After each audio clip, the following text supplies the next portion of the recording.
آواز بلند تر صلوات. اللہم صلی علی محمد وآل محمد.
میں شہ کے ایک اداسی رہ گئی، خون دل عباس کا سب بہہ گیا رن میں مگر، خون دل عباس کا سب بہہ گیا رن میں مگر، دل میں بس ایک بات زینب کی رضا کی رہ گئی، کیا رہا خیموں میں شہ کے ایک اداسی رہ گئی، اے مسلمانوں تمہاری غیرتیں کیا ہو گئی، اے مسلمانوں تمہاری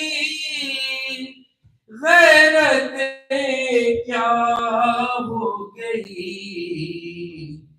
تم تماشا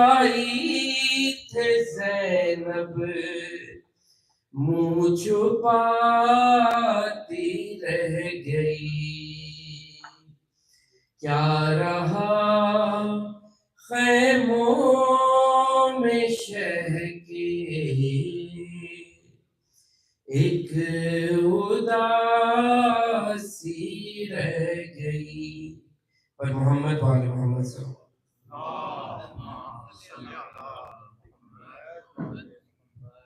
मैं दीगर बुलंदर सलावत।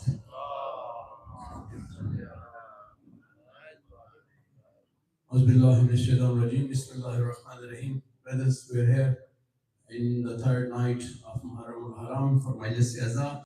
Just a couple of announcements and then inshallah Maulana will address the Majlis.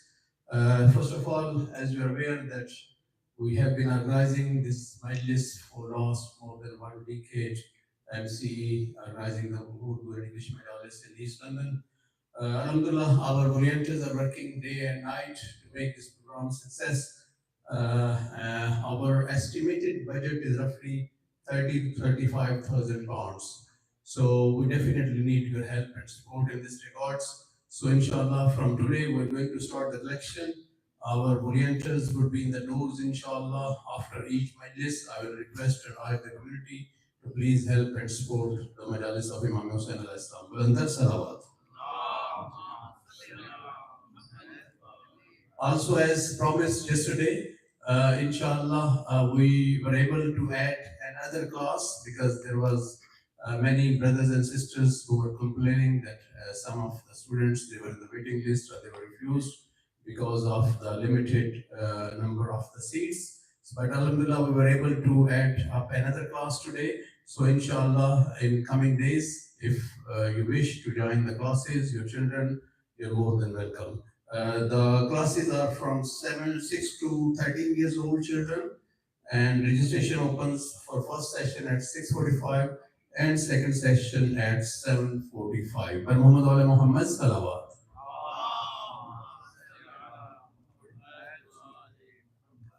Thank you, Brother Toby. He is the president of our community for actually since its inception. He was the first president and has worked tirelessly hard behind the scenes.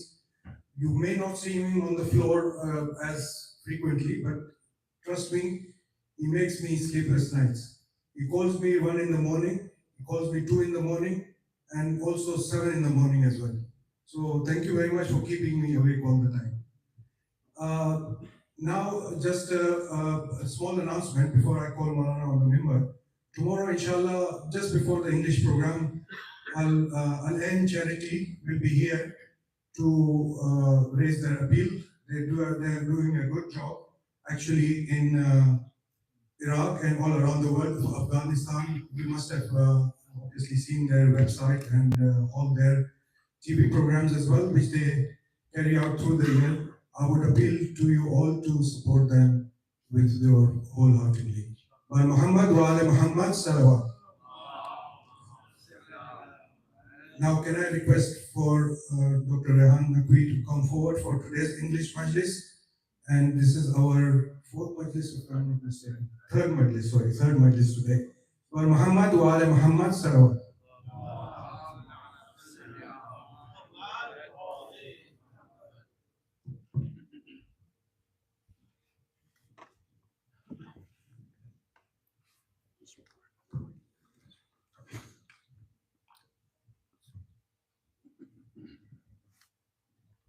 नाराए तकबीर, Allahu Akbar.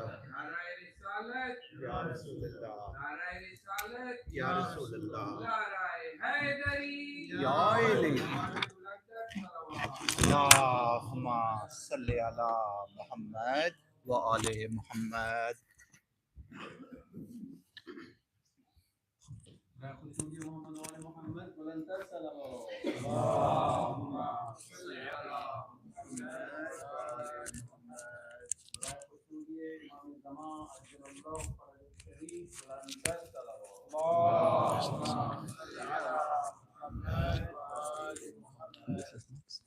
I'm struggling to put this. Is that supposed to be this?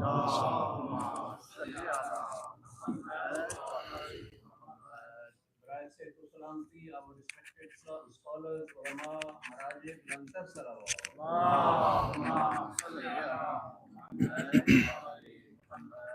Raisatu Salamti al-Mu'minin, our community brothers and sisters, lansar salawat.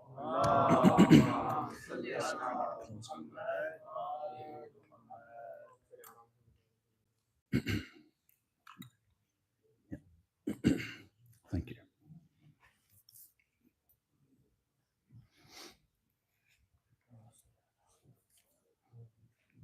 أعوذ بالله من الشيطان الرجيم بسم الله الرحمن الرحيم الحمد لله رب العالمين وبه نستعين والصلاة والسلام على خير خلق الله أبي القاسم المصطفى محمد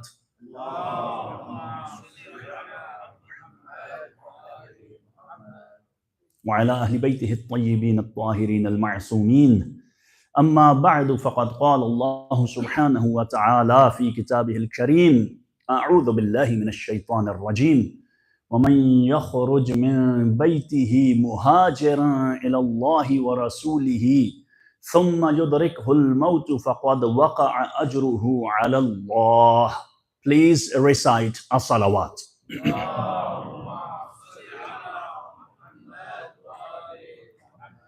Respected listeners, my dear brothers and sisters, Assalamu alaikum wa rahmatullahi wa barakatuh.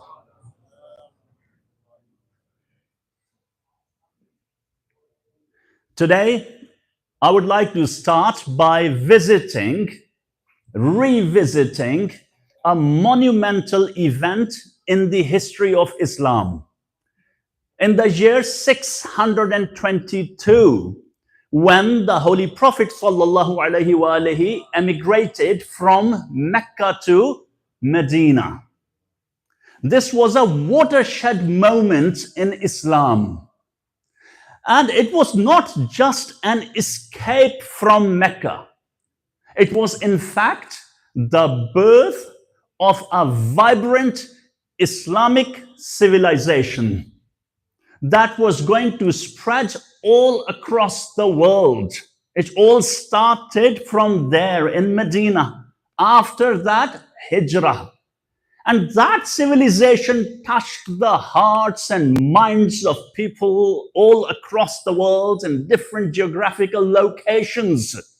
And today, we have Muslims spread all across the world. And in those days, the Sahaba, the companions of the Holy Prophet ﷺ, could not even imagine that Muslims would be living in places as far as near the Arctic Circle and as far as in a country called the United States of America and Canada and Australia and New Zealand and the United Kingdom and in Scandinavia. And today, in fact, many Muslims call these countries of the West their home, generations after generations.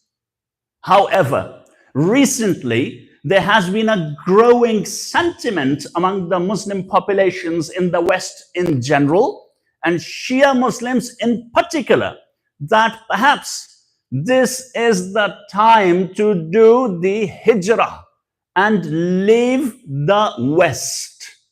Leave the West to some place that has a better environment, a more fulfilling environment when it comes to their faith and their life. This is a growing sentiment. And believe me, you would probably be surprised to know that in the United Kingdom alone, Shia Muslim families have started to emigrate out of the country, and there are more than 200 Shia Muslim families that are seriously contemplating emigration. This is what is going on. So is it the time to do a Hijrah? Because life in the West for Muslims in general and Shia Muslims in particular has become so not conducive and so unfulfilling, that perhaps we are better off doing this hijrah. Is it the time to leave the West? This is the topic of today's lecture, and I've carefully selected this topic for today's occasion. So what you're going to learn during the next 50 or so minutes is the following. First of all, what is the West? How do we define the West? Very quickly, what are the key values and characteristics of the West? And after that, what could be the key concerns for Muslim families to consider and contemplate this emigration, this hijrah? What could be the key concerns that defines living here unfulfilling? That, and also doing that, building upon that, what could be potential destinations for us to emigrate to, and how feasible that can be?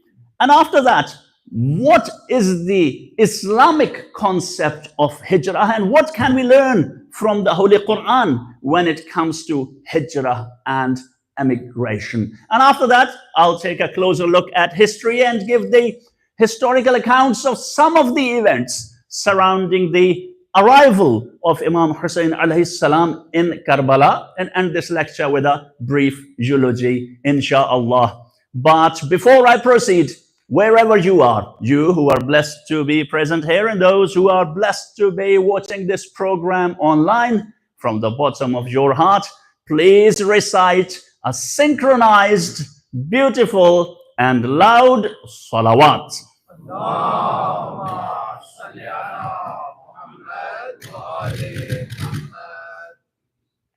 So, question number one, what is the West? We often hear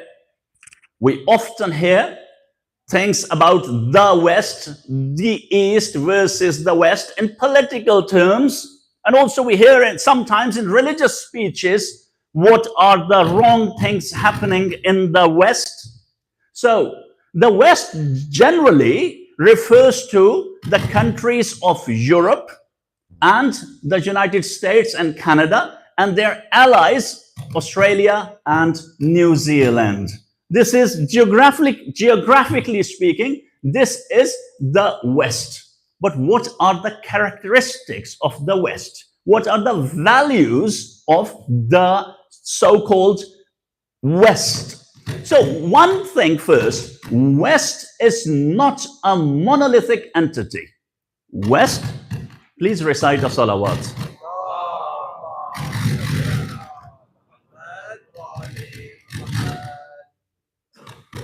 Please recite another salawat.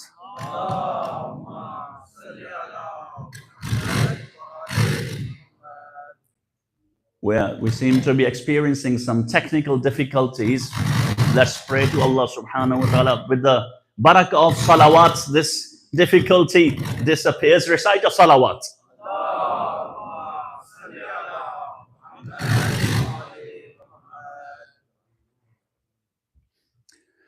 So the West is not a monolithic entity.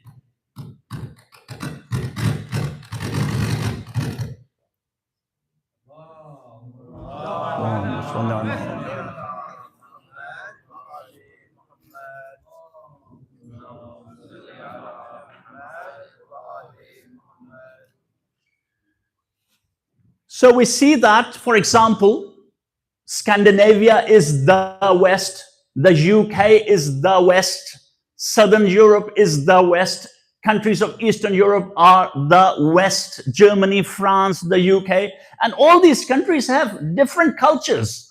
They have different socio-political structures. And you can't compare one country to the other, just like that, giving a sweeping statement, the West. You can't live in the West. Well, of course, it can be difficult for you to live in the West of Hungary, the country, the Hungary of Viktor Orban, far-right government. It can be difficult for Muslims to live in Poland under a far-right government. But it is perfectly all right for Muslims to live in a right and far right coalition in Norway, because the constitution, the political atmosphere, and the general values of the society are very much different from those in Hungary, for example. So without getting into too many political details, West is not a monolithic entity, because I often hear from West bashing Maulanas giving sweeping statements against the West. So we have to understand that, first of all. Now, what are the key characteristics of the West? First of all, now, what I'm going to tell you are the key values and characteristics that the Western governments may or may not live by. But these are what define the West. Liberal democracy, government of the people, by the people, of the people, for the people. This liberal democracy, and also individualism and freedoms for individuals. The freedom to exercise your faith, the freedom to expression, the freedom to having religion. This is what defines the West, and this is what the leaders of the West claim, that these are the values of the West. And very important value, secularism. And secularism is not anti-religionism. Secularism simply separates the church from the state, and everybody is free to practice their faith and religion, or not practice any faith or religion, just like we can practice our faith in a secular society. So, and there can be many other things like human rights and the rights of women and the rights of people regardless of gender and orientation and so on and so forth. This is a complete package, but I'm not getting into those details. That's the West. And we live in Western countries, and all Western countries have more or less these values, or supposed to exercise these values. And when they don't, like Hungary of Viktor Orban, European Union really pressurizes them that you have to really uphold these values, which also include multiculturalism and diversity and inclusiveness, at least on paper. But also there is more and more diversity and inclusiveness, for example, in the United Kingdom. Now, what could be the reasons for Muslims to leave the West despite apparently a diverse and inclusive society, freedom of religion, freedom of expression, and all that? What could be the concerns? First of all, there can be several concerns, and I'm going to mention only a few. And it is not only one concern that motivates someone to take a decision to emigrate from the West. It can be one or several, more likely a combination of different factors.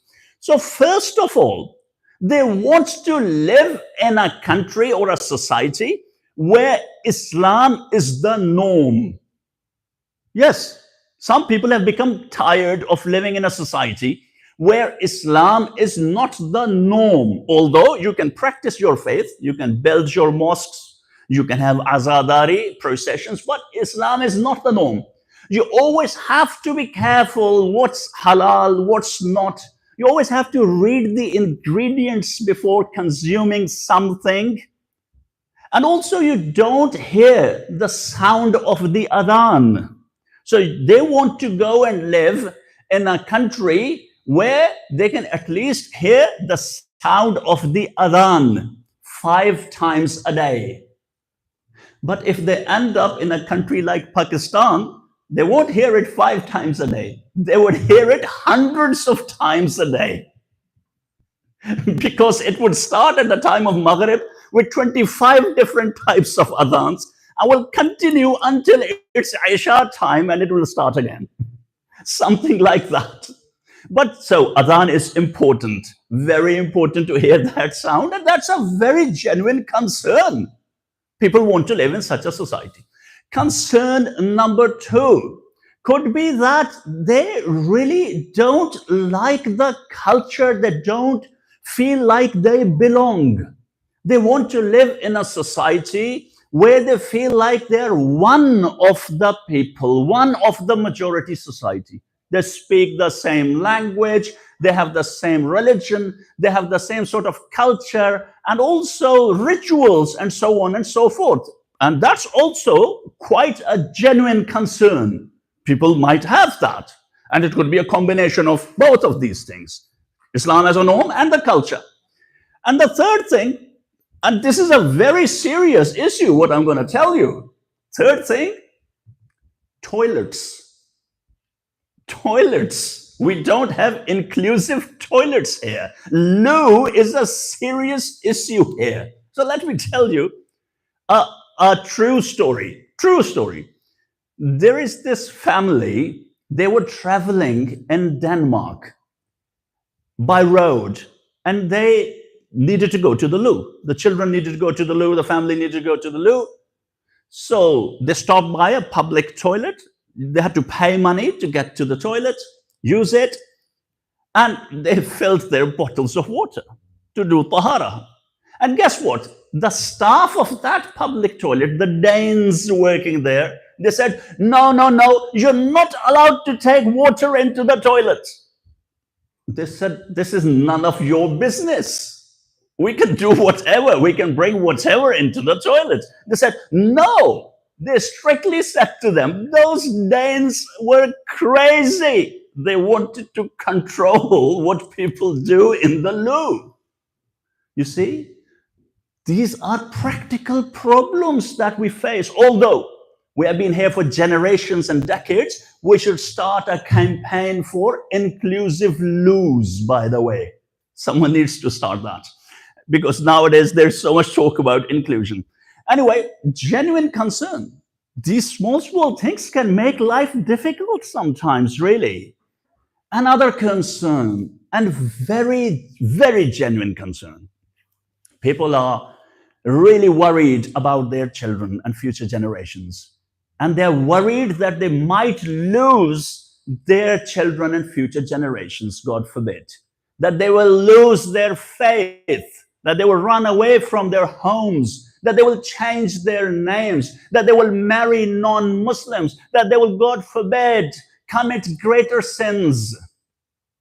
This is a concern which is also exacerbated by some preachers who do not have vested interests in the West, who don't even live in the West, but they talk about the Muslims in the West having this kind of problems. And when they go back home, they give speeches in which they say, you see, girls are running away from home in the West. Children are changing their names to Christian names. No one should move to the West. They exploit, they capitalize on those genuine concerns that these believers have. And in this age of social media, those speeches spread and people watch them here. And sometimes parents watch it, and sometimes the youth watch it. And it only contributes to identity crisis. And those preachers, the West bashing preachers, are really not interested in the well-being of these communities. They're only interested in taking a moral high ground and feel superior, which is loaded in inferiority complexes. I won't spend more time, just wanted to make this point. In the age of social media, when you're exposed to these kind of ideas, they can really confuse you. So you have to be vigilant. You have to take a decision yourself where you want to live, how you want to identify. This is your decision. I cannot impose it onto you. No Maulana, no preacher, no government, no far right, no far left can impose it onto you. It is your decision how you feel, where you belong, how you want to live. And this lecture is only going to help you understand this issue and take a decision in case you are contemplating to emigrate. So then the question is, okay, you have these genuine concerns and you really want to emigrate. So what options have you got? And this is a tricky bit. What options have you got? Please recite the salawat.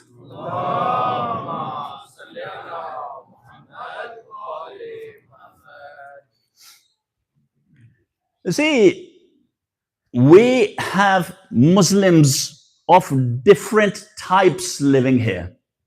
Different types means of different origins. Also, there are Muslims who emigrated from their countries of origin and started living here.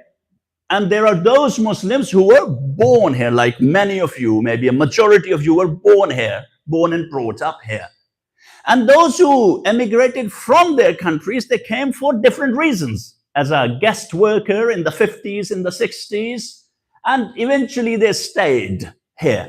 And then also, many people like myself came to study here in the West, and then they found jobs and they liked being here and they established families and they started living here. Then also there are those who fled persecution. Our Iraqi brothers and sisters, terrible times under Saddam. Our Afghan brothers and sisters, terrible times under Taliban. Our Pakistani brothers and sisters, terrible times in the 90s and parts of 2000s with targeted killing of Shia professionals that was going on, a pandemic of it. And can be other countries as well. Very genuine reasons to leave their Muslim countries and come to the West to save their lives. And then there are those Muslims who convert to Islam, and they also live in the West. Now, this was important to tell this categorization so that we can then analyze what options have they got, which countries they can move to. So they have three options. Now, I'm going to limit our discussion to Shia Muslims, not Muslims in general. As Shia Muslims, we have got three options. First, we move to a Shia majority country. First option, we leave the West and we move to a Shia majority country. Second, we move to some Muslim country where we can live peacefully, although it's not Shia majority, it's Sunni majority, but we can live there peacefully. The third is that we simply move back to our country of origin where we emigrated from, or where our parents or grandparents emigrated from. Now, is this as simple as I described? Is it as simple as I described? So first, we have to understand what kind of world we are living in. The world we live in nowadays, in the terms of international relations and political science, the world today is a society of nation states. A society of nation states. Iraq is a nation state. Iran is a nation state. Pakistan is a nation state. Saudi Arabia, UAE, Oman, you name it, UK, Germany. And each nation state has got its own well-defined geographical boundary, a well-defined population, a currency, a government, and a passport. And each government of each nation state, first and foremost, works for the benefit of its own citizens. Its own citizens. And many countries that you would probably love to emigrate to wouldn't even allow you to live there and work there. You won't get a residence permit or work permit, even if they had jobs, and some of them don't even have jobs for foreigners. They have their own issues. That is number one. We live in a society of nation states. Watan. It's called Watan. Something that Iqbal Lahori, Allama Iqbal, was vehemently against. Vehemently against. And he said, in taza khudaon mein bada sabse watan hai. The greatest among the latest gods is the nation state. Jo pairahan iska hai, wo mazhab ka kafan hai. And the cloak of a nation state is shroud of the religion. That was so strong, so vehemently against. He was. And this nation state is considered to be a gift from the West. It is a gift from the West. In political sciences, it is called the most successful export of the West is nation state. Because until 1920s or so, until the fall of the Ottoman Empire, Muslims did not really have that notion of nationhood and nation states. They only had cities. Everything was under the Ottoman Empire, and then there was Persian Empire or Iran, and there was India. But anyway, without getting into those details, this nation state came from the West, by the way.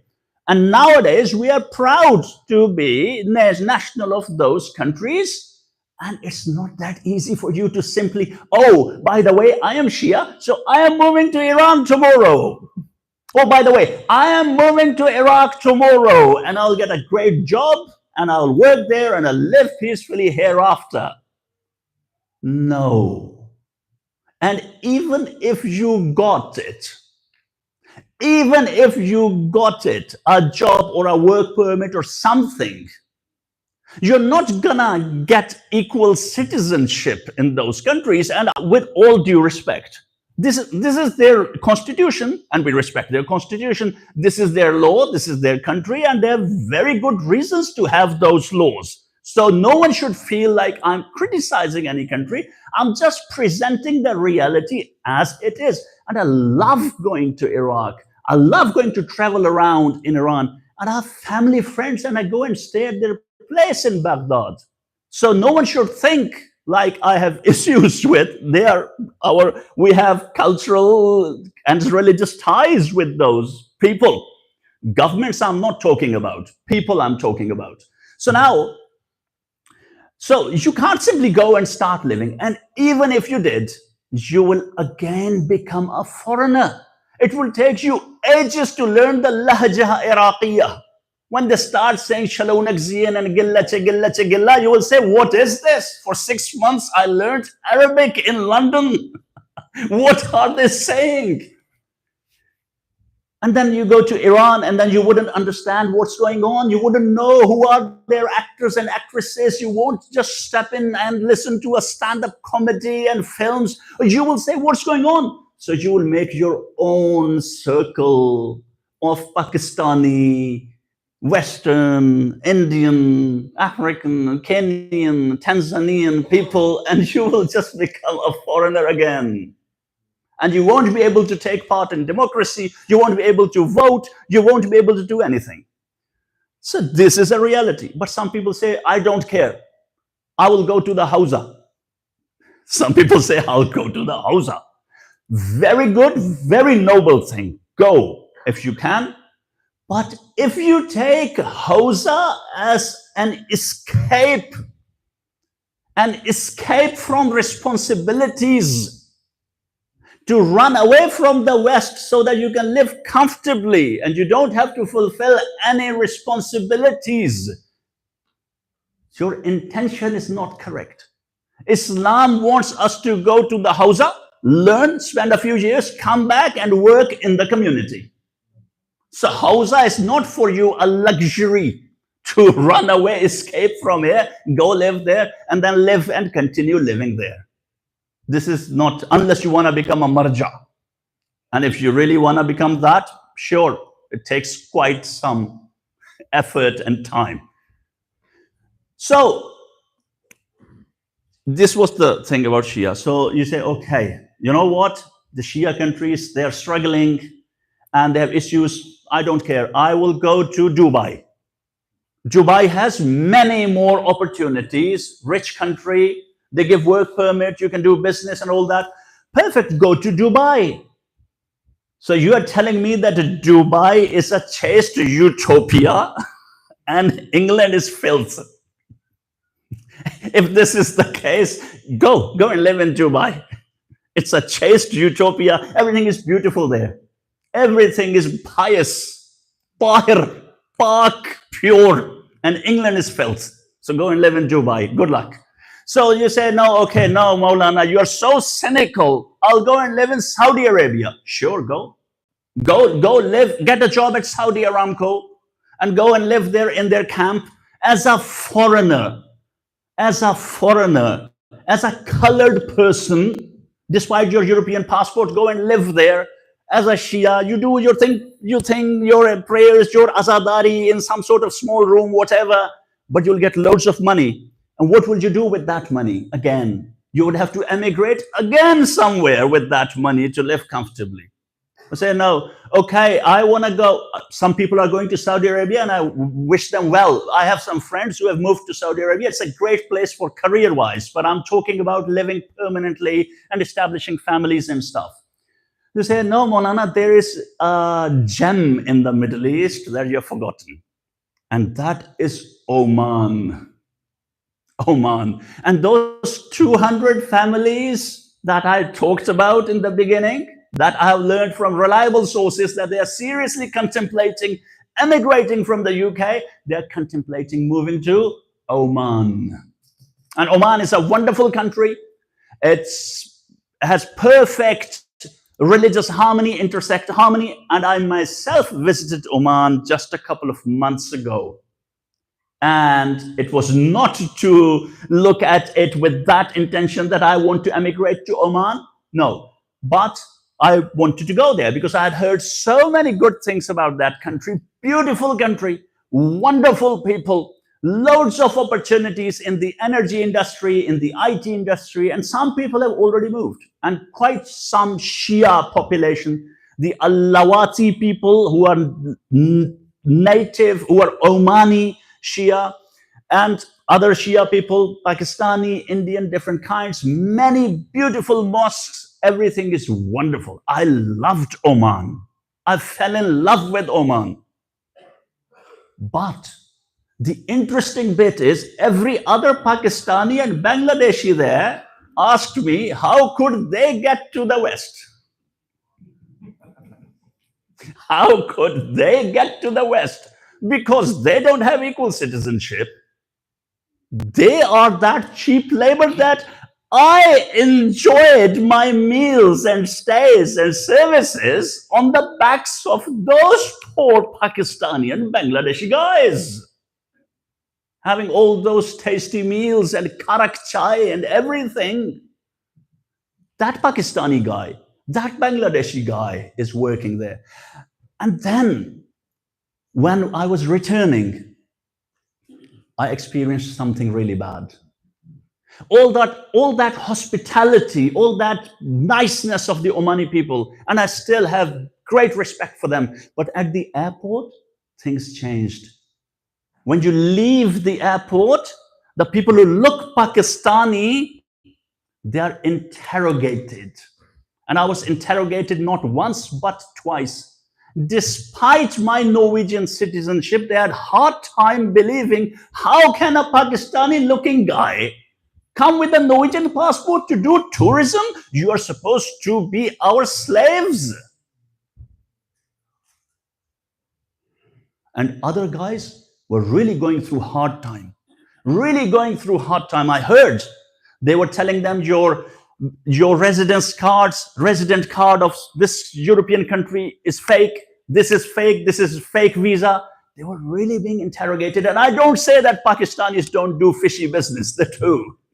Okay, but still, I'm telling you, it's always gonna be one thing or other.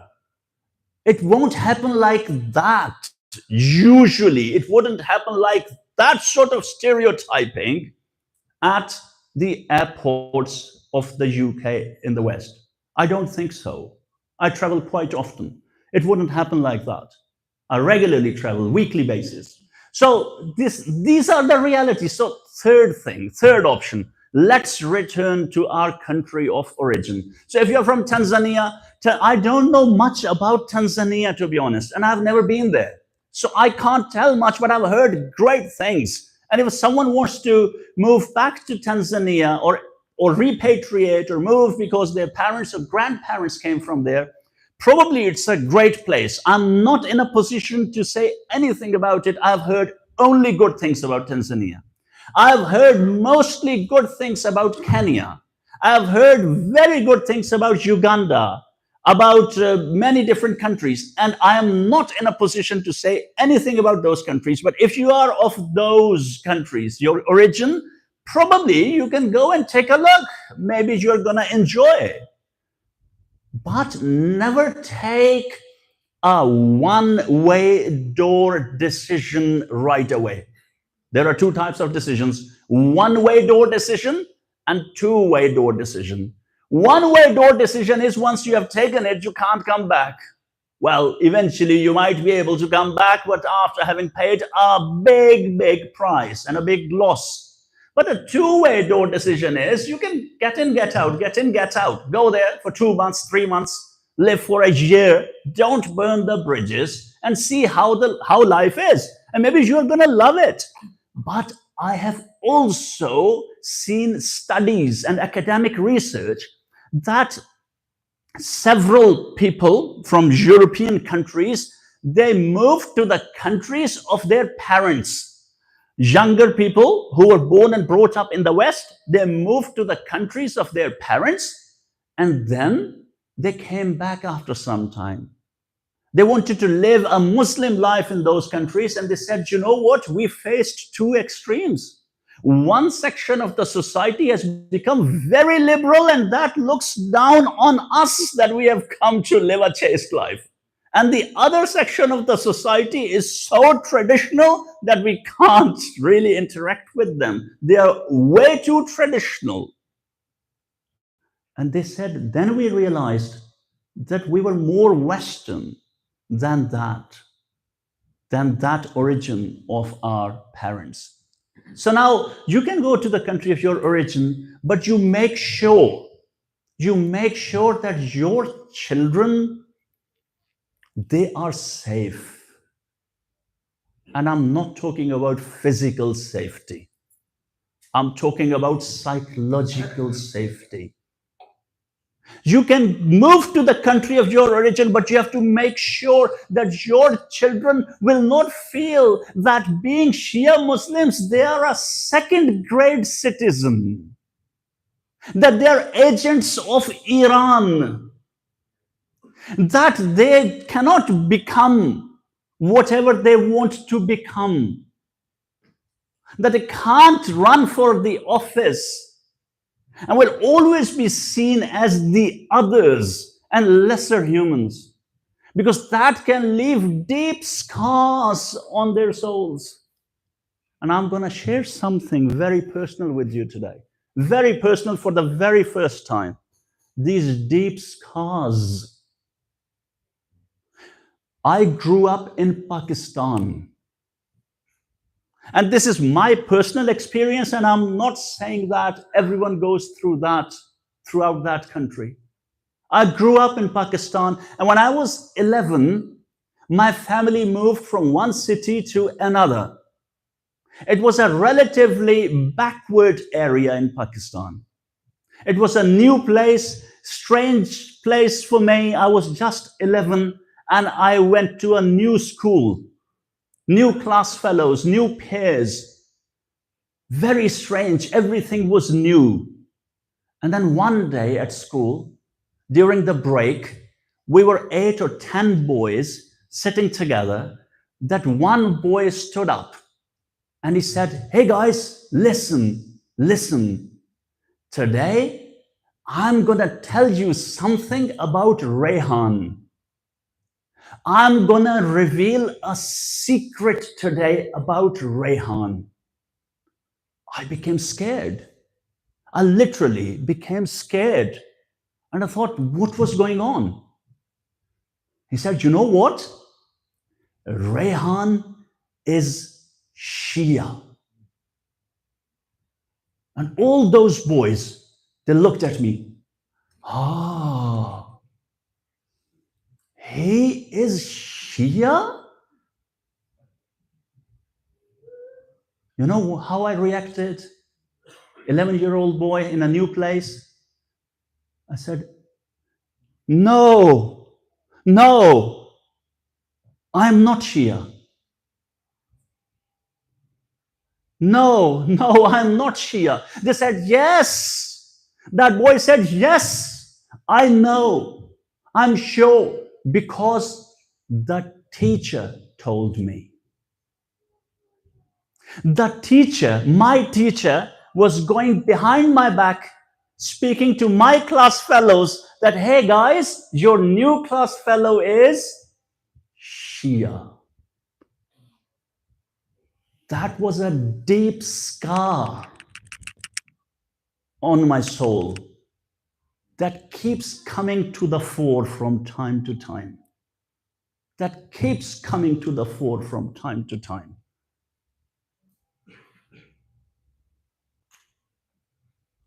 And this scar, when it comes to the fore, I do strange things. Because of this scar, recently I committed a great sin. A great sin. Only recently.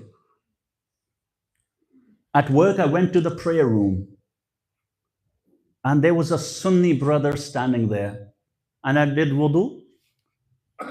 And Sunni brother who looks Pakistani or of Pakistani origin. And he said, shall we pray together? I said, okay, let's do the jama'ah, he said. I said, sure, let's do that.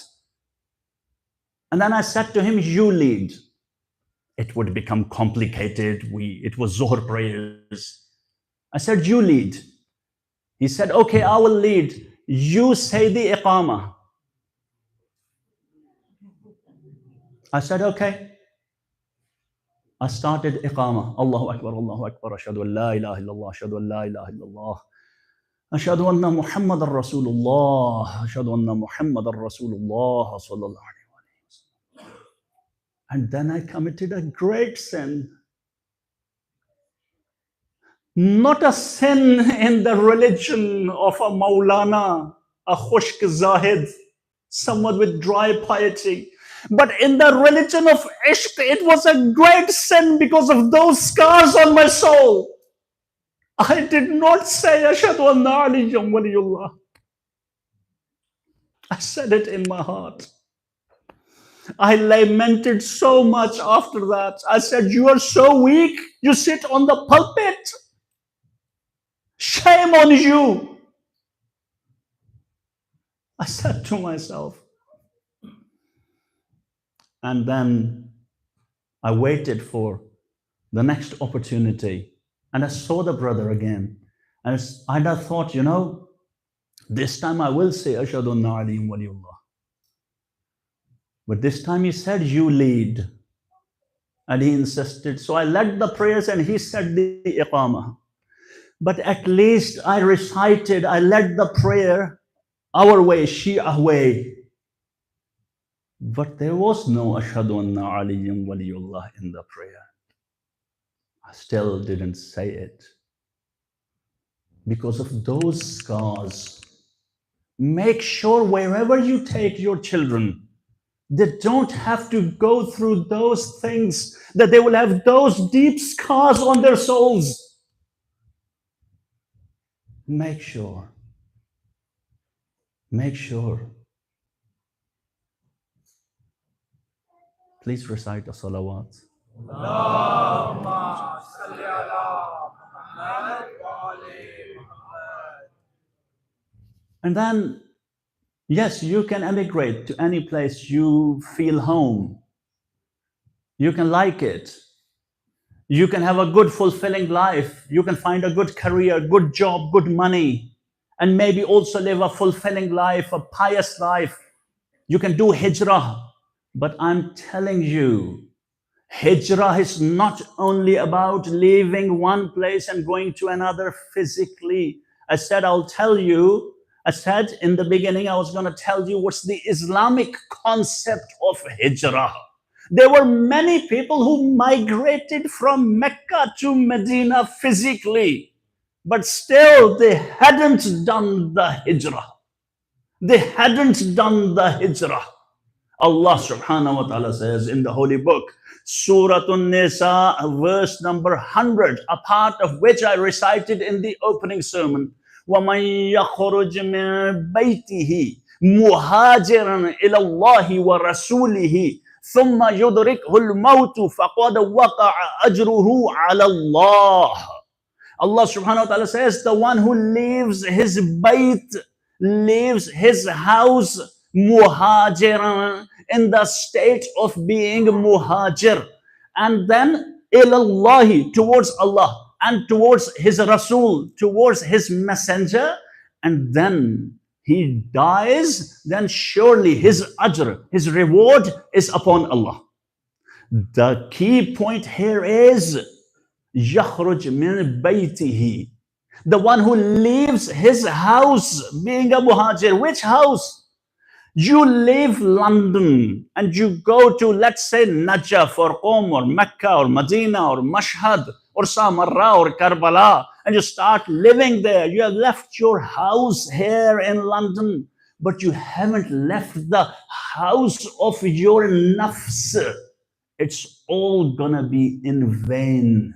You can live for 20 years, 30 years, 40 years inside a seminary next to the haram, but if you haven't done hijrah from your bayt, it's not gonna benefit you. It's not gonna benefit you, my brothers and sisters. Our urafa say, Ayatullah Makarim Shirazi writes also in his tafsir, Namuna, that before you can do hijrah zahiriyah, you have to do hijrah batiniyah. First hijrah batiniyah, then hijrah zahiriyah. And if you haven't done hijrah batiniyah, if you haven't left your nafs, your house, you can sell your house, you can leave the filthy, dirty West and go to some chaste utopia, and still you will be living an unfulfilling life. You'll still be worried about silly, silly things. You'll still be criticizing other people. You'll still be sitting doing gossip. You'll still be looking at indecent things. You'll still be looking at haram Bollywood songs in that country that you so dearly wanted to emigrate to. But if you have done your hijrah from your bayt, there is a big chance that you will survive even in England, even in the West, which, by the way, is not as bad as it is painted. Yes, we have challenges. Yes, we do have double standards when it comes to the governments, especially when it comes to the foreign policy. We all know the double standards when it comes to Gaza and Palestine and other cases, but still, at the end of the day, you have these marakis. No one is forcing you to drink alcohol, my brothers and sisters. No one is forcing you to become atheist. While in several Muslim countries, younger people are becoming atheist in droves. And I don't want to mention any names, any country names, because that's stigmatizing and a bit disrespectful. But I urge you to go home and do your own research. In which Muslim countries atheism is on the rise? In which Muslim countries, in which countries of the world pornography is watched the most? I urge you to go and do your independent research. And then you will see, in this age, in this day and age, because of the social media and AI and the communication technologies, geographical boundaries are becoming less and less significant. Less and less. It's very possible. And I know people, and I was speaking with a teacher of mine as I prepared this lecture. I usually do mubahisat with asatid for certain topics. And he said, you know what? It's very possible someone is sitting in Qom physically, but his heart is in the West. His heart is in the haram things of the West through that Instagram, through that social media. However, it's very important, and it's very important to mention that the chances are, if someone grows up in Qom or Najaf or Mashhad, the chances are that they will turn out to be good. There are chances, high likelihood. But you are born and brought up here. And I don't want to revisit the whole lecture, the cultural issues and the work permit issues and the practical issues. So summing up, if you get out of your bayt, then nothing can hurt you. Then nothing can bother you. But someone will say, you are saying, Maulana, England is free. Which freedom are you talking about? We are living in the matrix. This is only an illusion of freedom. And you are saying, oh, there is freedom? No, there is only the matrix. So I'm going to say that yes, the matrix. Maybe we are living in the matrix. Maybe we have an illusion of freedom, but it's not only England. The whole world is living in the matrix. But you can escape the matrix. How? By doing khuruj from your bayt. By leaving the house of your nafs. You can escape the matrix. This hijrah, quickly, a few minutes on the history. Imam Hussein alayhi salam and his movement is there to help us escape the matrix. If there is such a thing as the matrix. History, Imam Hussein alayhi salam left Medina, he did his hijrah. There have been several hijrah in the history of Islam, and one of them was this short-lived hijrah of Imam Hussein alayhi salam from Medina to Mecca. I told you yesterday, today the history will be relatively short, 7-8 minutes or more. Imam Hussein alayhi salam, when he received those letters from Kufa, he sent Muslim ibn Aqil to go to Kufa, look at the circumstances, write back to him. Muslim was martyred, but before his martyrdom, he had sent a letter to Imam Hussein alayhi salam. Please rush towards Kufa because the stage is set. Everyone is ready to support you. Little did he know that he was going to be betrayed. So Imam Hussein alayhi salam left Mecca, got out of Mecca, and then he left Mecca on 8th of Dhul Hijjah. 8th of Dhul Hijjah, when the Ummah was busy performing the Hajj. Why wouldn't Imam Hussein alayhi salam perform the Hajj? Because Yazid had entered mercenaries among the Hajis in the disguise of Hajis. When Imam Hussein alayhi salam heard that, he said, I'm not gonna let them kill me inside the haram. There's sanctity of the haram. Imam Hussein alayhi salam left on the 8th of Dhul Hijjah. And then outside Mecca, he met Farazdaq. Farazdaq, the famous poet, who was going to perform the Hajj. And Imam Hussein alayhi salam asked him, how is the situation in Kufa? And then he said this famous saying, that the Kufans' hearts are with you, but their swords are with Yazid. And then Farazdaq asked the Imam a couple of questions about Hajj rituals, and then he said, goodbye, I'm going to perform the Hajj.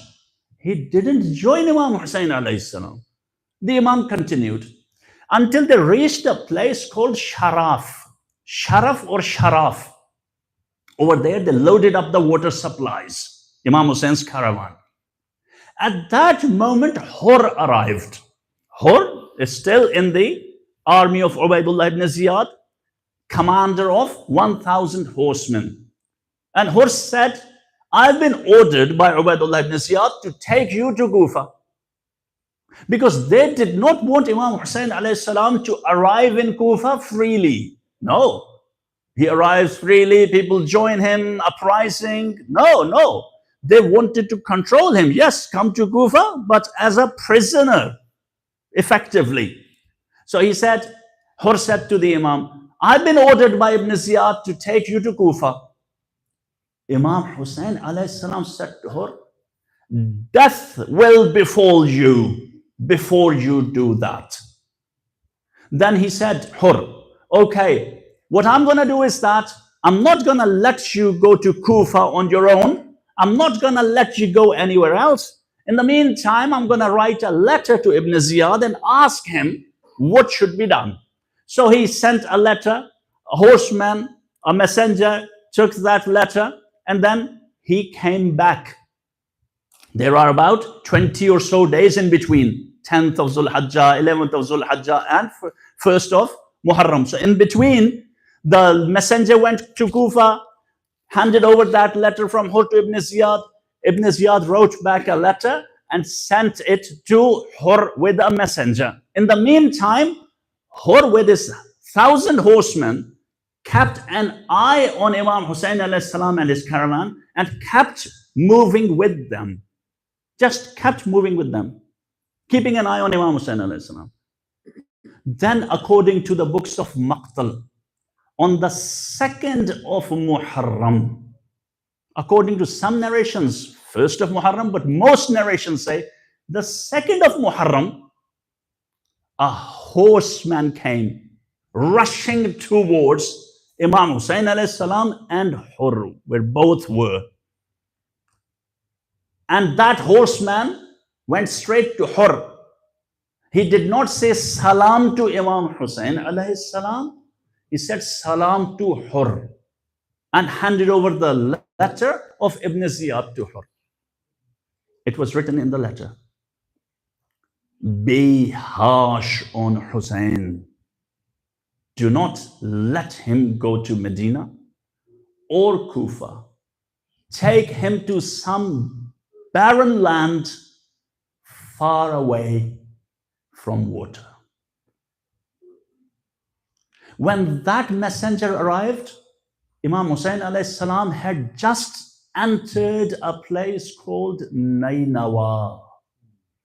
And a part of Nainawa is Karbala, the land of Karb and Bala, the land of pains and tribulations. That's where Imam Hussein, his companions, and his family are going to stay for the next 8 or so days. This is where the son of Zahra will be martyred. This is where the daughters of the Holy Prophet, their veils will be snatched. This is where Ruqayyah will be slapped. Just a few sentences of Masaib about one particular lady. I had made an intention, I will recite the Masaib of this lady today. Just 2-3 lines, my brothers and sisters. The Majlis is over. There was one woman among the women of the Ahlul Bayt. Her name was Robab. When she left Medina, she had a child, a baby with her. She had everything. She had her children. She had her beloved Hussein. Now she has arrived in Karbala. When she will leave Karbala, she would have lost 2. She would have lost 2, her beloved Hussein and the baby. But the last one, she will take with her all the way to Kufa and then to Damascus. Her last beloved, she will lose there. Robab would have lost everything, and in doing so, would have lost nothing. May Allah's peace and blessings be upon Robab. May Allah's peace and blessings be upon Robab. ألا لعنة الله على القوم الظالمين ربنا ظلمنا أنفسنا وإن لم تغفر لنا وترحمنا لنكونن من الخاسرين اللهم صل على محمد وآل محمد وعجل فرجهم ولعن أعدائهم أجمعين والسلام عليكم ورحمة الله وبركاته. صلوات على محمد وآل محمد.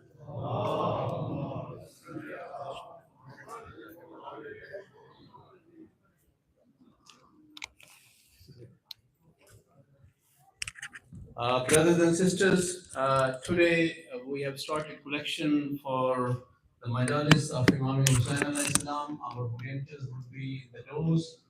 please donate generously for this great cause. Muhammad Salawat.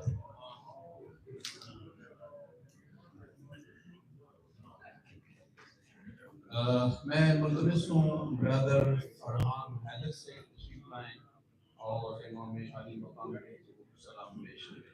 صلوات.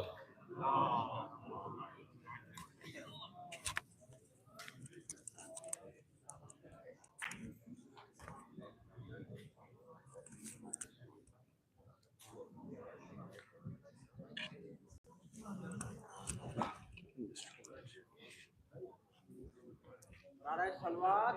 اللہم صلی علی محمد.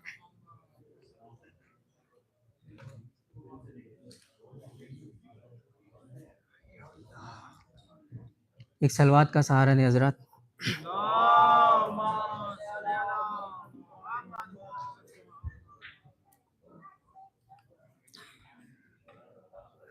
عزیزان گرامی،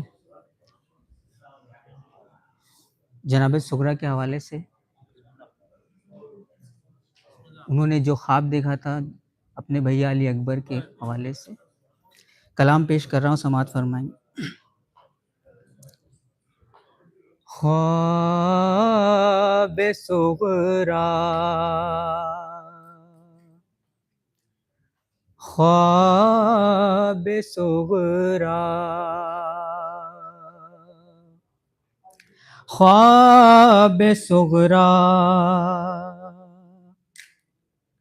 بہن نے خواب یہ کل شب ہے دیکھا، شبیہ مصطفیٰ بھیا ہمارا، پیدر کے ہاتھ سے بنتا ہے دولہا،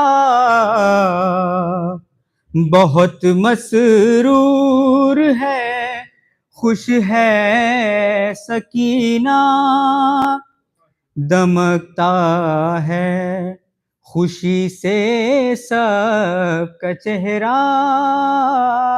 لیکن میں نہیں ہوں افسوس، میں نہیں ہوں. پھوپھی اماں بلائیں لے رہی ہیں، بہت فضا دعائیں دے رہی ہیں، ٹھکانہ کیا ہے بہنوں کی خوشی کا، جو مانگے وہ جو چاہے لے رہی ہے، مناتا ہے خوشی کنبہ ہمارا، لیکن میں نہیں ہوں افسوس، میں نہیں ہوں.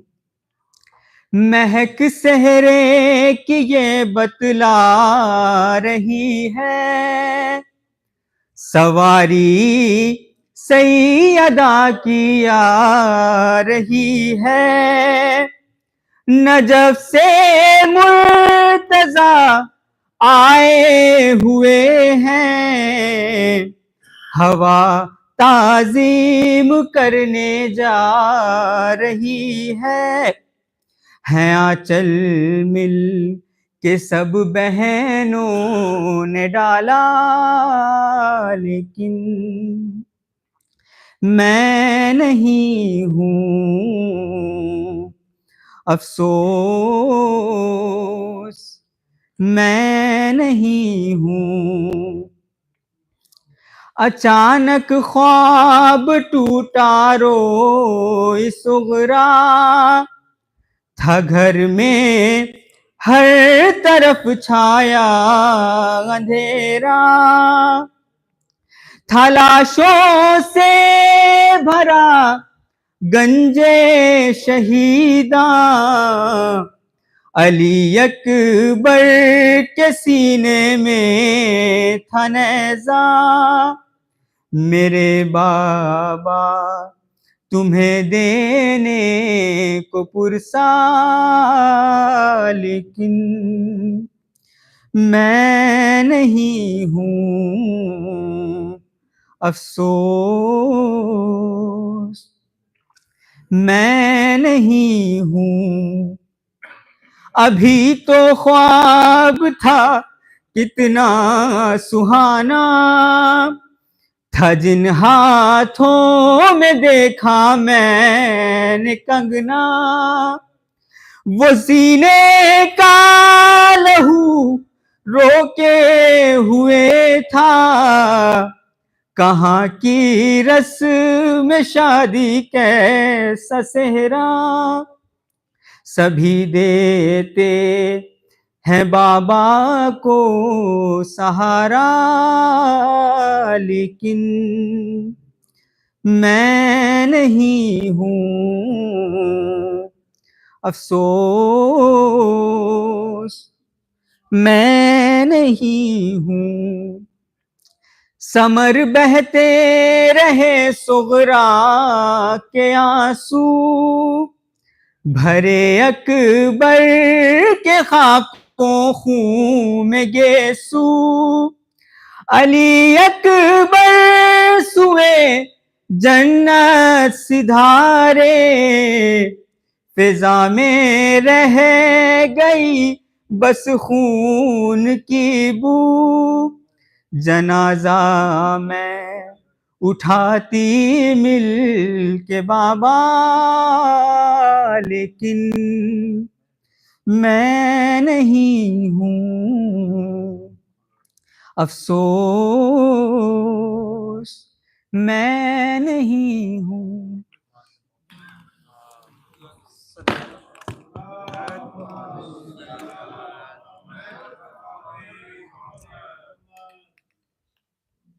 محمد والے محمد صلوات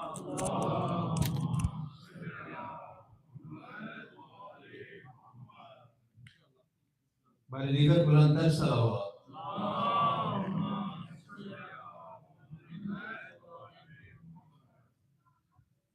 برادران، آج محرم الحرام کی تیسری مجلس عزا کا انعقاد ہے۔ آج جیسے میں نے کل وعدہ کیا تھا، آج ہم نے مدرسہ چلڈرن مدرسہ یا چلڈرن مدارس کے حوالے سے تیسری کلاس ایڈ کی ہے، کیونکہ ہمارے پاس دو کلاسز میں 60 اسٹوڈنٹ 60 طلباء کی اس سے زیادہ کی گنجائش نہیں تھی۔ آج ہم نے ایک اور کلاس ایڈ کی ہے، اب انشاءاللہ ہمارے پاس 90 یعنی 90 طلباء کی گنجائش ہے۔ اور میں جب مجلس کے آغاز میں گیا تو الحمدللہ آلریڈی 70 اسٹوڈنٹس وہاں پر موجود تھے۔ تو انشاءاللہ اگر آپ کسی وجہ سے پچھلے 2 دنوں میں جگہ نہ ہونے کی وجہ سے آپ کے بچے جو ہیں وہ اس کلاس کو بھی شامل نہیں ہو سکے، تو انشاءاللہ آئندہ آنے والے دنوں میں آپ اپنے بچوں کو رجسٹریشن کروا سکتے ہیں۔ رجسٹریشن تقریباً پہلی جو کلاس ہے اس میں 7:15 اور دوسری کلاس جو ہے 7:45 رجسٹریشن جو ہے وہ اسٹارٹ ہو جاتی ہے۔ پر محمد والے محمد صلوات۔ اسی طرح ایک اور گزارش، ہمارے بھائی ہماری بہنیں بڑی محنت سے ان مجالس اعزا کا انعقاد گزشتہ تقریباً 10 سال سے زیادہ عرصے سے کر رہے ہیں، امامیہ مسلم کمیونٹی آف ایسیکس کے عنوان سے، اور الحمدللہ اس سال بھی ہم نے حسب روایت بہترین اسپیکرز آپ کے لیے بہترین مہنگی کا انتخاب کیا ہے، اور آپ دوستوں سے گزارش ہے کہ انشاءاللہ آپ کی طرف سے مالی تعاون کی ضرورت رہے گی، ضرورت ہے۔ تقریباً 35,000 کے قریب ہمارا 10 دن کا بجٹ ہے۔ آپ کو پتہ ہے کہ ہم نے وینیو ہائر کیا ہے اور باقی ایکسپینسز بھی ہیں، تو میں گزارش کروں گا انشاءاللہ آج سے ہم کلیکشن شروع کر رہے ہیں، تو ہمارے دوست جو آفٹر مجلس آپ کے ایگزٹس پوائنٹس پہ موجود ہوں گے ان کے ساتھ تعاون فرمائیں۔ پر محمد والے محمد صلوات۔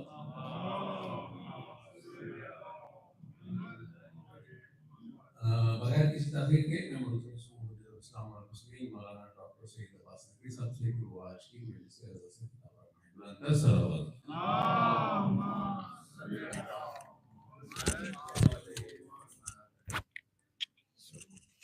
على محمد وآل محمد. اللهم صل على محمد. نعرہ تکبیر. اللہ اکبر. نعرہ تکبیر. اللہ اکبر. نعرہ رسالت. یا رسول اللہ. نعرہ رسالت. یا رسول اللہ. نعرہ حیدری. آمین. ایمان نعرہ حیدری. آمین. محمد وآل محمد بلندر صلوات. اللهم صل على محمد. استقبال امام زمانہ بلندر صلوات. اللهم صل على محمد. سیدہ طاہرہ بلندر صلوات.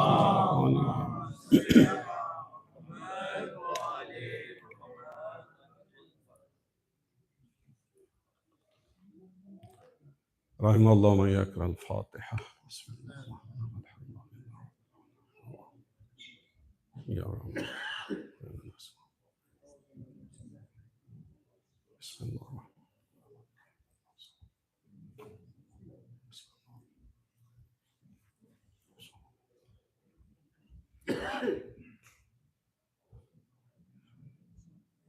فوض عمري إلى الله إن الله بصير بالعباد. أستغفر الله وأسأله التوبة. لا حول ولا قوة إلا بالله العلي العظيم. أعوذ بالله من الشيطان الرجيم. بسم الله الرحمن الرحيم. الحمد لله كما هو أهله. الحمد لله رب العالمين. الصلاة والسلام على أشرف الأنبياء والمرسلين أبي القاسم محمد.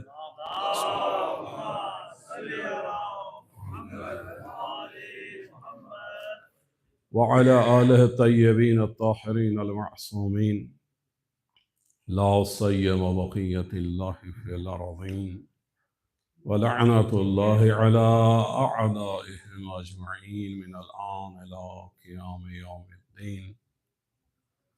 قال لك في كتاب المجيد وفرقان الحميد. بسم الله الرحمن الرحيم.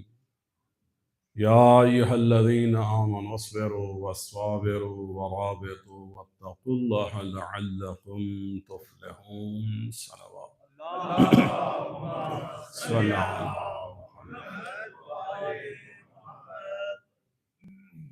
اس مجلس کی قبولیت کے لیے تمام حاضرین مومن مومنات کی صحت و سلامتی اور طول عمر کے لیے رزق و روزی میں وسعت اور برکت کے لیے حج و زیارت کی سعادت کے حصول کے لیے اور جو حاجات لے کر آئے ہیں در حسین پر ان سب کی قبولیت کے لیے بآواز بلند صلوات.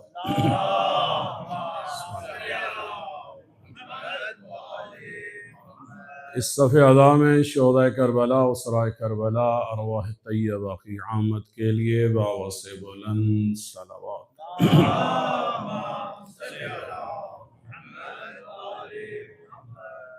یوسف ظہر حجت خدا امام زمان علیہ السلام کے جل ظہور اور صحت و سلامتی کے لیے صلوات.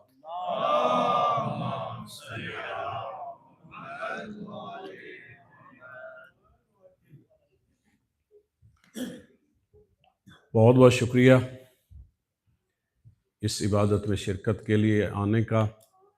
پروردگار آپ کو جزائے خیر عطا فرمائے اور آپ کی عبادت کو منظور و مقبول فرمائے اور انشاءاللہ روز بروز قرب حسین عطا فرمائے. وہ ایک جملہ آپ کی خدمت میں عرض کیا تھا، کون سنائے گا؟ پیچھے سے بولیے. ایک ہی بولے گا تو وہ تو شہید ہو جائے گا، باقیوں کو کیا بنے گا؟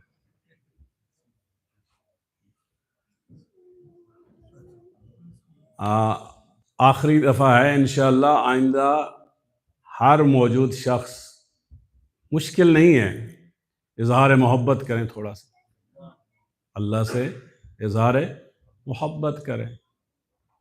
از خدا جز خدا ہیچ نہ خواہ، یعنی اللہ سے اللہ مانگو، اللہ سے اللہ کی محبت مانگو، اللہ سے اللہ کی عطائیں مانگو، اللہ سے اللہ کی نعمتیں مانگو، بس اپنے لیے نہیں مانگو.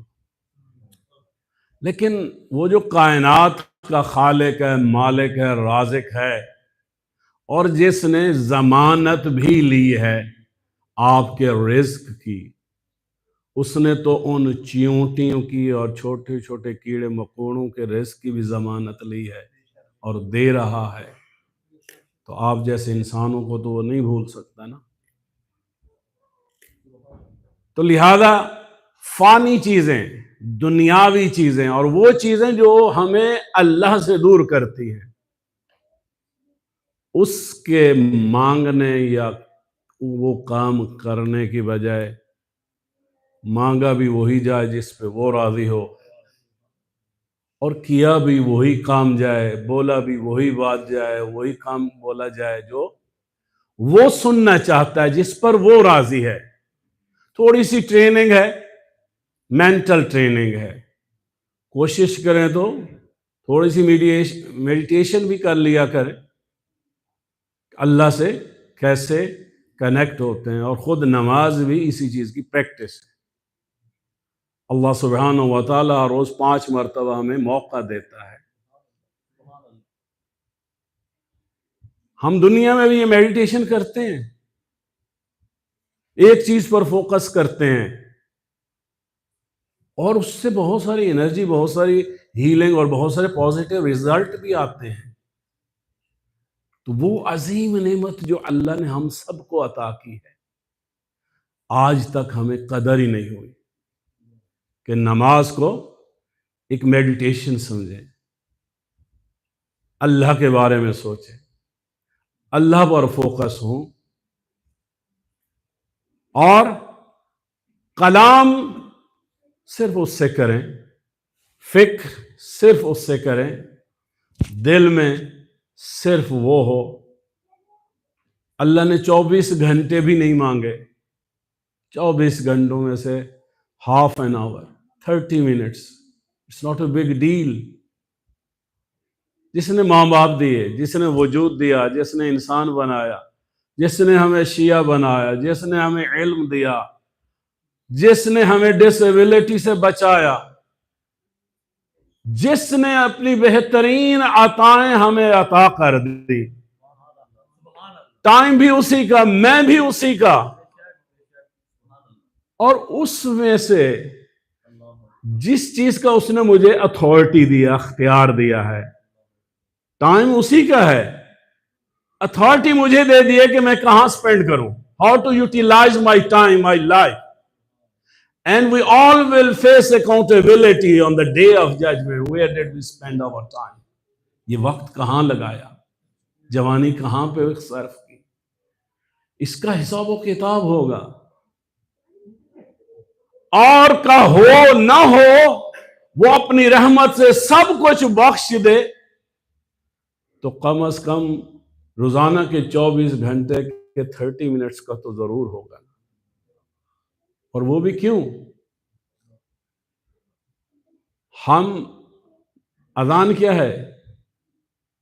اعلان ہے، اناؤنسمنٹ ہے. اور اذان ہونے بھی وہ آوازیں بلند ہونی چاہیے. ہم علل اعلان اپنی منافقت کا اظہار کرتے ہیں. We declare our hypocrisy while we are standing for prayer. اچھا وہ کیسے؟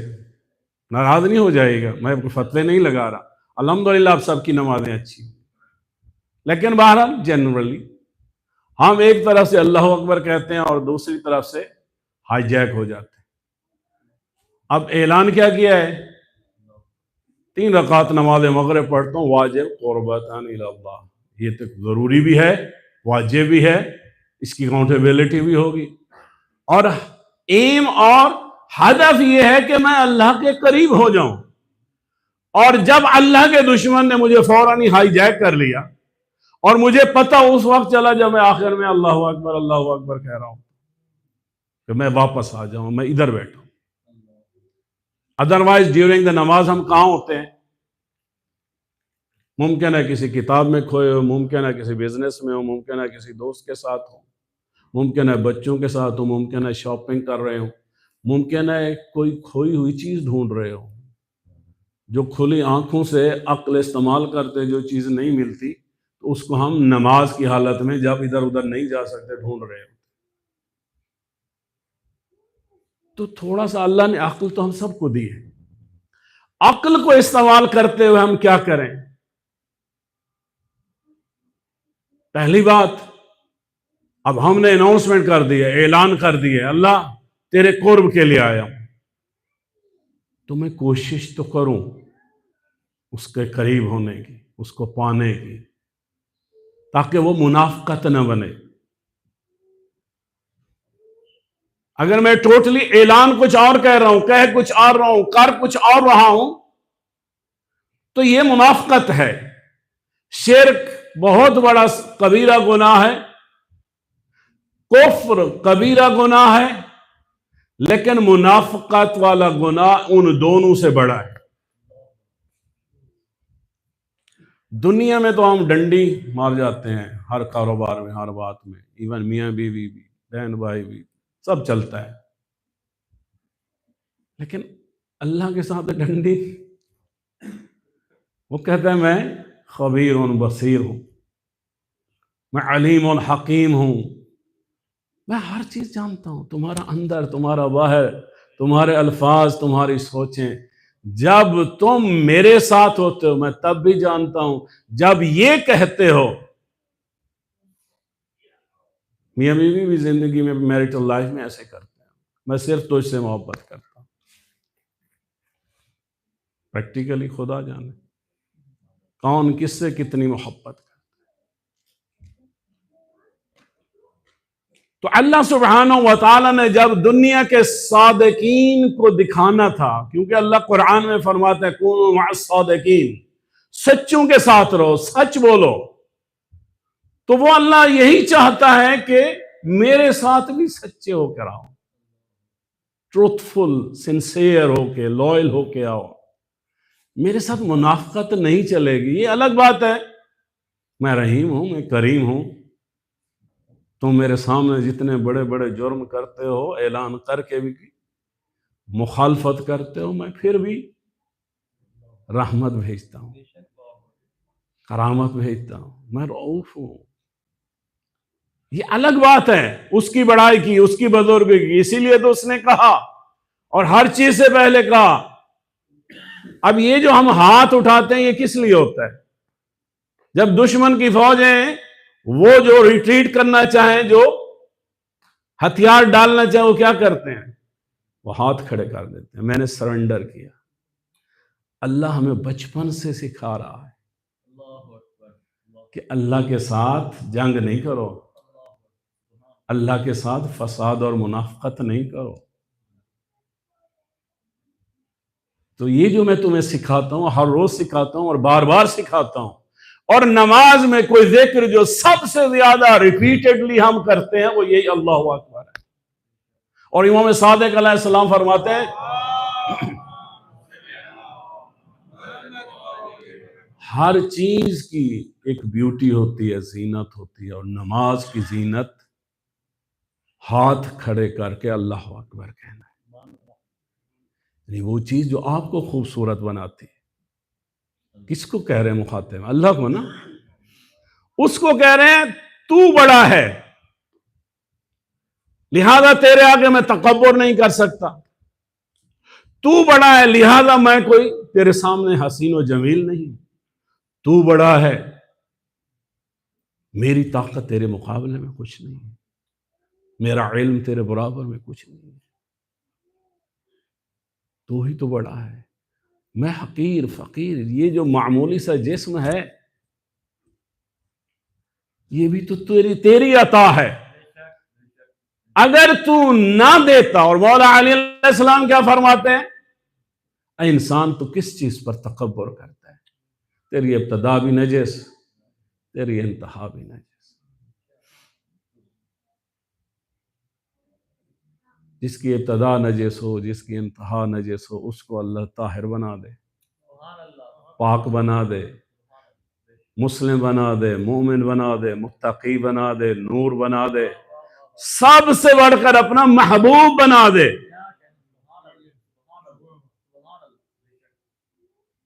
لیکن چوائس ہمارا لیا ہے، چوائس میرے پاس ہے، آپ کے پاس ہے، میں بننا کیا چاہتا ہوں۔ اس چوائس کو خصوصاً ان ایام میں اچھے طریقے سے استعمال کریں۔ میں نے کل بھی آپ کی خدمت میں عرض کیا تھا کہ حسین کا دروازہ سب سے آسان ترین، سب سے امیر ترین اور سب سے رحیم ترین دروازہ ہے۔ اس کو ہم رسم بنا کے، ریچول بنا کے، فیملی کی وجہ سے مجلس آئیں، اٹینڈ کریں، نہیں یہ 10 دن 12 دن یا ایام اعزا کوشش کریں ایک ریولوشن آئے، ایک پازیٹیو ریولوشن آئے، ایک چینج آئے ہمارے اندر، ہماری ہر چیز خدائی ہو جائے، خدا کے لیے ہو جائے، میری بات خدا کی خاطر ہو، میرا کام خدا کی خاطر ہو، میری سوچ اسی کی خاطر ہو۔ ایک بہت خوبصورت حدیث ہے کہ اللہ فرماتا ہے کہ میں لوگوں سے محبت ان کے واجبات کی ادائیگی پر نہیں کرتا۔ وہ کیا ہے؟ وہ تو ایک غلامی ہے، ایک غلامی ہے، حکم ہے، اور کوئی چوائس نہیں ہے، لہذا ہم کرتے ہیں۔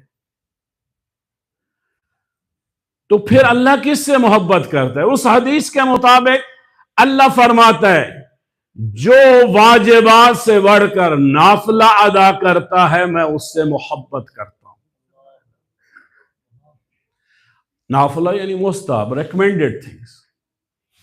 کچھ فارمل نافلہ ہیں، امام حسن عسکری علیہ السلام فرماتے ہیں کہ ہر شیعہ، ہر مومن کی پہچان یہ ہے کہ وہ 24 آورز میں کم از کم 51 رکعت نماز ادا کرتا ہو۔ کتنے؟ 51 رکعت نماز ادا کرتا ہو۔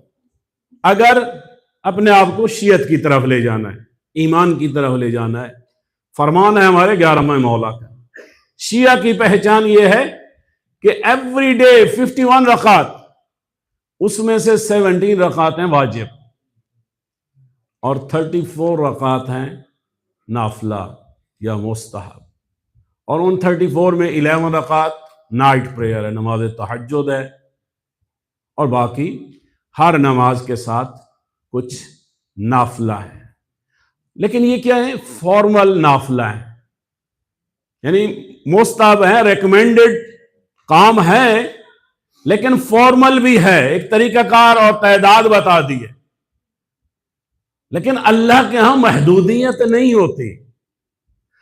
وہ اللہ جو کائنات، جس کے اینڈ کا ابھی تک ہمیں معلوم نہیں ہے، سائنٹسٹ کو ابھی تک علم نہیں ہو سکا، بہت زیادہ پاورفل ٹیلیسکوپس کے باوجود ابھی تک سائنٹسٹ معلوم نہیں کر سکے where is the and of this universe.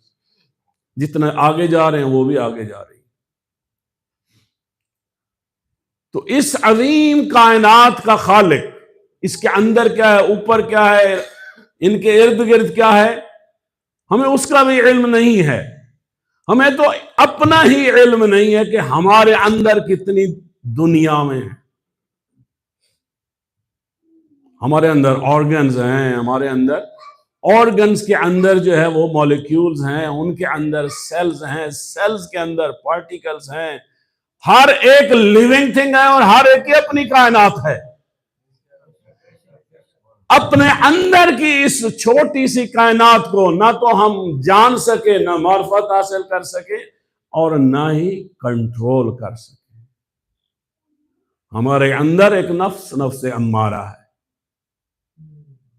جو ہمیں اللہ سے دور لے جاتا ہے، محمد و آل محمد سے دور لے جاتا ہے۔ لیکن ایسا نہیں ہے کہ ہم ٹوٹلی ڈپرائیوڈ ہیں۔ اللہ نے ہمارے اندر نفس لوامہ اور نفس مطمئنہ بھی رکھا ہے۔ اب یہ ہماری مرضی ہے کہ ہم پانی دے کر، فرٹیلائزر دے کر ہم کانٹے اگاتے ہیں یا ہم پھول اگاتے ہیں۔ کس کو ہم فرٹیلائزیشن کر رہے ہیں، کس کو ہم گرو کرنے کے لیے مختلف فیکٹرز دے رہے ہیں۔ اب یہ والا اختیار اللہ نے ہمارے ہاتھ رکھے، حلال کھائیں یا حرام کھائیں، کم کھائیں یا زیادہ کھائیں، ہائیجینک کھائیں یا ان ہائیجینک کھائیں، یہ سارا اختیار اللہ سبحانہ و تعالی نے بتا دیا ہے کون سی چیز کہاں پہ ہے، لیکن اختیار اللہ نے ہمارے ہاتھ میں رکھا ہے۔ اسی اختیار اور اتھارٹی کی ہم سے اکاؤنٹیبلٹی ہونی ہے، حساب و کتاب ہونا ہے کہ وہ جو ہم نے اپنی اتھارٹی استعمال کی، ڈیسیژن کیا، وہ انٹینشنل ڈیسیژن وہ کس طرف لے گیا۔ تو حدیث یہ ہے کہ لوگوں کے واجبات، اب اس کا مطلب یہ نہیں ہے کہ واجب ادا نہ کریں، جو واجب ادا نہیں کرتا وہ تو مسلمان ہی نہیں رہتا، وہ تو سرے سے اس ویلی میں جو لوگ آ سکتے ہیں اس میں آ ہی نہیں سکتا۔ لیکن اللہ فرماتا ہے وہ لوگ جو نافلہ ادا کرتے ہیں، مستحبات ادا کرتے ہیں، میں ان سے محبت کرتا ہوں۔ تو ہمارے جو اکثر کام ہے نا، ان کو معمولی نہ سمجھیں۔ مجلس میں آنا نافلہ عبادت ہے، نیاز پکانا، دینا، کھانا، کنٹریبیوشن، ڈونیشنز مستحبات ہیں۔ مثلا مال میں خمس اور زکوٰۃ واجب ہیں، باقی ہماری ڈیلی لائف میں مستحبات ہیں، نافلہ فائنینشل عبادت چل رہی ہوتی ہے۔ علم حاصل کرنا، اسکول جانا، یہ بھی نافلہ عبادت ہے۔ واجب کتنا ہے؟ کم از کم نماز کو جاننا اور حفظ کرنا، یہ واجب ہے۔ باقی سب سائنس ہو یا علوم اسلامی ہو یا علوم قرآنی ہو، سب کے سب مستحبات میں آتے ہیں۔ تو اللہ سبحانہ و تعالیٰ نے لوگوں کی مدد کرنا، دوسروں کے بارے میں سوچنا، پیار و محبت سے پیش آنا، یا لوگوں کے حوالے سے اپنے ہاتھوں کو، آنکھوں کو، کان کو، زبان کو، لکھائی کو، مثلا شیعہ ہوتے ہیں آپس میں علی علی کرنے والے ہیں، حسین حسین کرنے والے ہیں، لیکن سوشل میڈیا پہ جائیں تو ایک شیعہ دوسرے کے خلاف لکھ رہا ہوتا ہے، ڈیفیم کر رہا ہوتا ہے۔ جس طرح اللہ کا کلام قرآن ہے، کوئی بھی شخص نہیں کہہ سکتا کہ میں نے جو ترجمہ کیا، میں نے جو تفسیر کی، بس یہی ہے اللہ کا مقصود۔ کلام کسی اور کا ہے، ہم آپ کیا جانیں کہ وہ کیا چاہتا ہے، وہ کیا بیان کرنا چاہتا ہے۔ ممکن ہے 1% صحیح ہو، 10% صحیح ہو، ممکن ہے ٹوٹلی ہم غلط ہوں۔ اسی طرح اسلام کیا کہتا ہے؟ قرآن میں اللہ فرماتا ہے کہ سوء ظن، برا سوچنا، غلط سوچنا۔ مثلا ایک شخص نے کہا السلام علیکم، دوسرا سوچے نہیں یہ تو مجھے چڑھا رہا ہے۔ ایک شخص کہا یا علی مدد، دوسرا سوچے نہیں یہ تو مجھے بھڑکا رہا ہے۔ ایک شخص فون کر کے کہے بھائی آج میرے پاس کھانا کھا کے ہیں، تو آپ کہا نہیں تو میری انسلٹ کرنے کے لیے مجھے کہا نہیں سے فون۔ یہ کیا ہے؟ سوء ظن۔ کوئی خاموش ہے تو بھی اس کے بارے میں برا سوچتے ہیں، کوئی کام کرتا ہے تو بھی برا سوچتے ہیں، کوئی عبادت کرتا ہے تو بھی برا سوچتے ہیں، کوئی زیارات پہ جاتا ہے تو بھی برا سوچتے ہیں، کوئی شخص 10 چیریٹیز میں اگر کام کرتا ہے تو بھی برا سوچتے ہیں، کوئی شخص زیادہ اچھا پڑھ رہے میڈل لے رہے تب بھی برا سوچتے ہیں۔ اور سب سے زیادہ حسد بھی وہ جو نیکیاں زیادہ کرتے ہیں، کام زیادہ کرتے ہیں، انہی سے جیلسی ہو جاتی ہے ہمیں۔ ان بعض الظن اثم، اللہ فرماتے ہیں تمہاری یہ جو سوچیں ہیں یہ گناہ ہے. تو اس کی جگہ اسلام کیا کہتا ہے، خدا کیا کہتا ہے؟ حسن ظن. ضاد سے اگر ہو تو یہ حسن ظن یعنی اچھا خیال، اچھا سوچیں. اور امام موسیٰ کاظم علیہ السلام فرماتے ہیں کہ اگر کوئی شخص تمہارے پاس کسی اور مومن کی کوئی خبر لے کر آتا ہے، کوئی بات لے کر آتا ہے اور ظاہر میں وہ آپ کے خلاف ہے، تو آپ اس کی 70 تعویلیں کرو. اس میں جو موسٹ پازیٹو ہو نا اس کو اپنے لیے وہ اختیار کر لو کہ میرے بھائی کا، میری بہن کا یہ جو جملہ ہے، یہ جو کام کیا ہے وہ اس اچھی بات کی خاطر کیا ہے.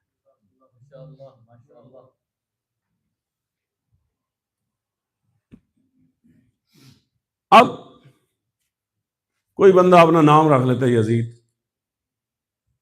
اب ایک یزید چونکہ برا نکلا تھا، اللہ کا نام ہے عزت، عزت منان، ہر چیزیں زیادہ کرنے والا، زیادہ دینے والا وہی اللہ ہے. تو اب اللہ کا کوئی بندہ کوئی نام رکھ لیتا ہے یزید، تو ہم نام سن کر فوراً یہ نہ کہ وہ یزید ہے یا اس جیسا ہے. تو اسی طرح اگر کوئی مثلا کوئی بات کوئی شخص کر دیتا ہے، مثلا میں نے کہا کہ ہم ہر روز اس جملے کا تکرار کریں گے، از خدا جز خدا ہیچ نہ خواہ. تو ممکن ہے آپ تو سب اچھے لوگ ہیں اور اچھا ہی پازیٹیو ہی سوچیں گے، لیکن لوگ اس میں سے یہ بھی سوچ سکتے ہیں اس کا مطلب ہے کہ مجھے بیوی بچے نہیں چاہیے، اس کا مطلب میں جاب نہ کروں، اس کا مطلب میں پڑھوں نہیں، اس کا مطلب میں ہالیڈیز پہ نہ جاؤں، اس کا مطلب کھانا پینا چھوڑ دوں. یعنی پاسبلٹی دونوں ہیں، حسن ظن بھی ہو سکتا ہے، سوء ظن بھی ہو سکتا ہے. اللہ ہمیں کیا حکم دیتا ہے کہ سوء ظن کی بجائے، برے سوچ کی بجائے ہر چیز سے اچھا مطلب نکالو. اچھا، ایک وقت میں آنکھوں کا دھوکہ ہوتا ہے، جوانی ہوتی ہے، کوئی مرد کسی کو اچھا لگتا ہے، کوئی خاتون کسی کو اچھی لگتی ہے. اب ظاہر میں ممکن ہے آپ جس کو اچھا سمجھ رہے ہوں اس ظاہر کی وجہ سے، تو ان کا باطن ممکن ہے اس میں کفر ہو، ممکن ہے شرک ہو، ممکن ہے نفاق ہو، ممکن ہے اور بہت کچھ ہو.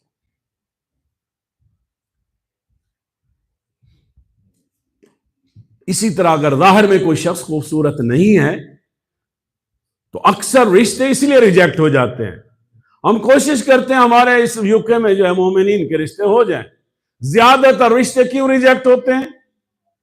وہ جی اس کی ہائٹ جو ہے نا 5 فیٹ 6 انچ ہے اور لڑکی کی 5 فٹ 5 انچ، 1 انچ کم ہے، اس لیے رشتہ نہیں ہو سکتا. اچھا، رشتے دیکھنے کے لیے گئے، کئی وزٹ کر لی، وہ آ گئے، یہ آ گئے، اب آخر میں کسی وجہ سے انکار کرنا ہے تو پھر کیا کہیں گے؟ او ایکچولی ہم نے استخارہ کرا، استخارہ منا. ارے بھائی نیک کام ہے، اللہ حکم دیتا ہے، محمد والے محمد تاکید کرتے ہیں.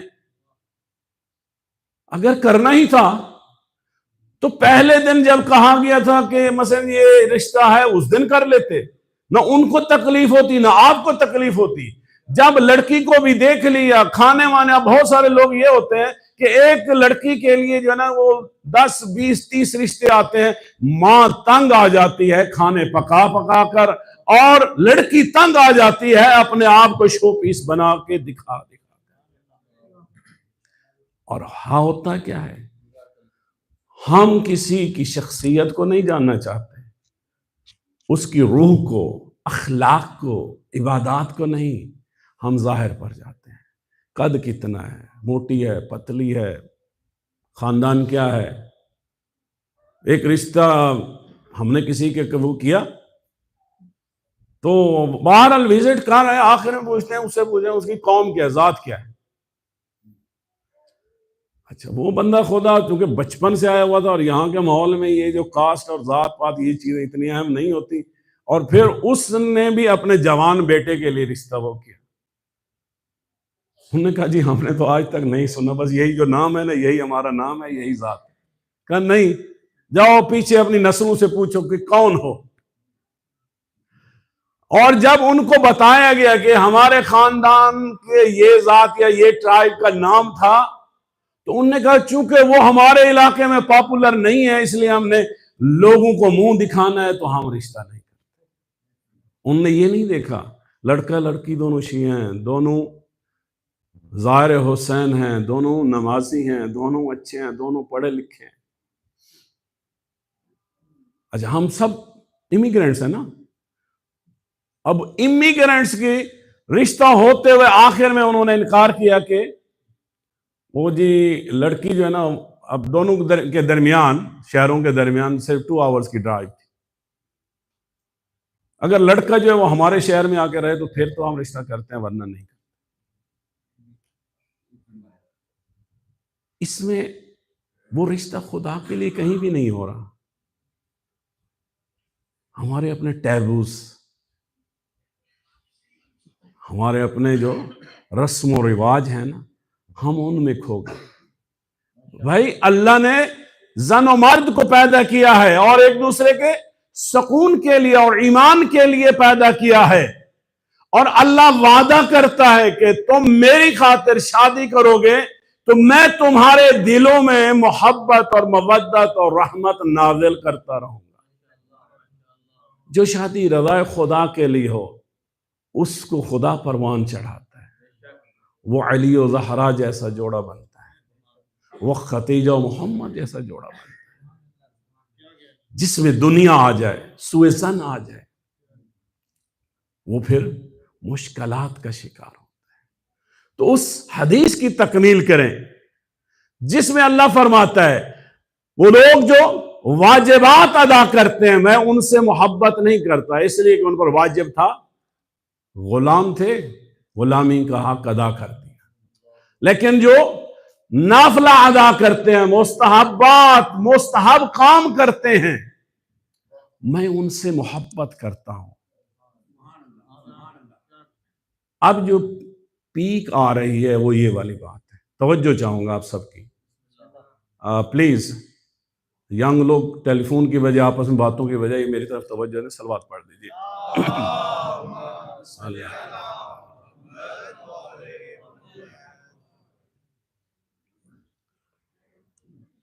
اللہ فرماتا ہے جب کوئی مستحب کام کرتا ہے، ریکمینڈڈ کام کرتا ہے، مثلا داڑھی رکھنا کیا ہے؟ واجب ہے. اب جو واجب نہیں رکھے گا تو اب عقل کے طور پہ ہمیں سوچنا چاہیے اللہ کا کوئی کام ابس نہیں ہوتا. وداؤٹ اینی بینیفٹ یا وداؤٹ اینی ریزن اللہ کوئی کام نہیں ہوتا. وہ اللہ جس نے عورت کو ہارمونل تشکیل ہے، تو وہ اللہ جس نے عورت کو داڑھی نہیں دی تو وہ چاہتا تو اگر معیار حسن، اللہ جمیل ہے، جمال کو پسند کرتا ہے، ٹھیک ہے، اللہ بیوٹی کو پسند کرتا ہے، اور اللہ کہتے ہیں انسان اشرف المخلوق ہے، تو سب سے بہتر چیز اللہ نے انسان کو عطا کی. اب اس انسانوں میں سے مرد کو اللہ نے یہ نعمت عطا کی ہے، اور یہ نعمت کب عطا کی ہے؟ جب نماز واجب ہو جاتی. جب نماز واجب ہو جاتی ہے. عورت کے لیے اللہ نے اور قسم کا حجاب رکھا، مرد کے لیے اللہ نے ریش کا حجاب رکھا. اور ہمارے پاکستانی کلچر میں ہوتا ہے کہ کوئی داڑھی رکھ کے اگر کوئی شخص کوئی گناہ کرے، کوئی بے ایمانی کرے تو لوگ تانا دیتے ہیں، یا صوفیوں کے داڑھی رکھ کے یہ کام کر رہے ہیں. یعنی اللہ نے بھی ہمیں اس لیے دیا کہ ہمیں بیماریوں سے بچائے، ہمیں تقوی عطا کرے، اور حرام سے بچانے کے لیے جو مرد کا حجاب ہے وہ یہی داڑھی ہے. اور وہ کتنا کریم ہے، وہ کتنا کریم ہے. نماز آپ واجب نماز 24 گھنٹے میں آدھا گھنٹہ، روزے سال میں 1 مہینہ، حج سال میں 1 مرتبہ، یعنی ساری واجب عبادتیں لمیٹڈ ہیں، محدود ہیں۔ یہ داڑھی رکھنا وہ عبادت ہے جو day and night 24 hours without any effort you are in worship of Allah سبحانہ و تعالی، آپ عبادت خدا میں ہوتے ہیں اور ثواب کما رہے ہیں۔ نعرہ تکبیر، اللہ نعرہ رسالت، یا رسول اللہ، نعرہ حیدری، یا علی، خشنود محمد و آل محمد، بلندتر صلوات۔ اللہم صلی علی۔ کائنات کے حسین ترین ہستیوں میں حضرت محمد مصطفیٰ ہے، مولا علی مرتضیٰ ہیں، امام حسن جن کا نام ہی یعنی حسن کا مطلب ہی بیوٹی، موسٹ بیوٹیفل، اور حسین علیہ السلام اور حضرت علی اکبر علیہ السلام اور حضرت عباس علیہ السلام کائنات کے حسین ترین انسانوں میں سے یہ انسان ہے، اور بلند ترین انسانوں فضائل و کمالات میں بھی یہی ہیں، علم تقوی میں ہر بلندی اور بہتری اگر دیکھی جائے تو ان ہستیوں میں ہے، اور یہ تمام ہستیوں نے اللہ کی اس نعمت کو اللہ کے حضور میں رکھا۔ اللہ تو ظاہر اور باطن کو بھی جانتا ہے، لیکن اللہ چاہتا ہے میں تجھے جیسے دیکھنا چاہتا ہوں ویسے بن کے آ تو میرا قرب ملے گا، اگر کچھ اور کر لے جاتا ہے تو اختیار تو تیرے پاس ہے۔ نماز واجب ہوئی، اللہ نے یہ نعمت بھی عطا کر دی، نماز 24 گھنٹے میں آدھا گھنٹہ، داڑھی 24 گھنٹے میں 24 گھنٹے عبادت ہو رہی ہے، سو رہے ہیں تو عبادت، جاگ رہے ہیں تو عبادت، پڑھ رہے ہیں تو عبادت، کام کر رہے ہیں تو عبادت۔ اچھا پھر اگر ہم شیو کرتے ہیں نیت کیا ہوتی ہے؟ بس یو کے میں تو آج کل تو ویسے بھی جو ہے نا وہ عام طور پہ جو ینگ لوگ ہیں وہ ایک کیا کہتے ہیں فیشن کے طور پہ بھی جو ہے نا وہ ایک ٹرینڈ بنا ہوا ہے، اکثر ینگ لوگوں کو چاہے ویسٹ میں ہوں ایسٹ میں جہاں بھی ہوں نا یا ایکٹر ہوں سب کے اندر یہ ٹرینڈ بنا ہوا ہے، چلو بھائی ٹرینڈ سمجھ کے ہی آ جاؤ، لیکن جب ہم شیو کرتے ہیں تو سوچ کیا ہوتی ہے اس کو ہم نے ٹھیک کرنا ہے۔ بسم اللہ الرحمن الرحیم، کیا کبھی کسی نے گناہ کرتے ہوئے پڑھتے ہیں بسم اللہ الرحمن الرحیم؟ کوئی کسی کو مار رہا ہو تو پڑھتا ہے بسم اللہ الرحمن الرحیم؟ کوئی چوری کر رہا ہو تو پڑھتا ہے؟ کوئی تھپڑ مار رہا ہو بسم اللہ پڑھتا ہے؟ کوئی طلاق دے رہا ہو تو پڑھتا ہے؟ تو ہمیں حکم یہی ہے کہ ہر کام سے پہلے بسم اللہ الرحمن الرحیم پڑھو، یعنی مطلب یہ ہے کہ اللہ کے ساتھ جوڑو، اللہ کی خاطر کرو، اللہ کا قرب پاؤ، اللہ سے محبت کرو، تو وہ اللہ فرماتا ہے۔ بہرحال جو مستحب سمجھتے ہیں داڑھی کو وہ مستحب سمجھے، جو واجب سمجھتے ہیں وہ واجب سمجھے، لیکن اگر شیو اس لیے کرتے ہو اللہ راضی ہوگا تو کرتے رہیں۔ اگر یہ بات سمجھ آ جاتی ہے محمد و آل محمد نے جو راستہ چنا ہے وہی اللہ کی رضا کا راستہ ہے، میں بھی کیوں نہ حسین کے راستے پہ چلا جاؤں، میں بھی کیوں نہ جوان ہو کے علی اکبر کی طرح ریش رکھنے لگ جاؤں، اور نیت کو اگر یہ کر لیں تو ہماری زندگیاں بدل جائیں گی۔ 24 گھنٹے کی عبادت ہے۔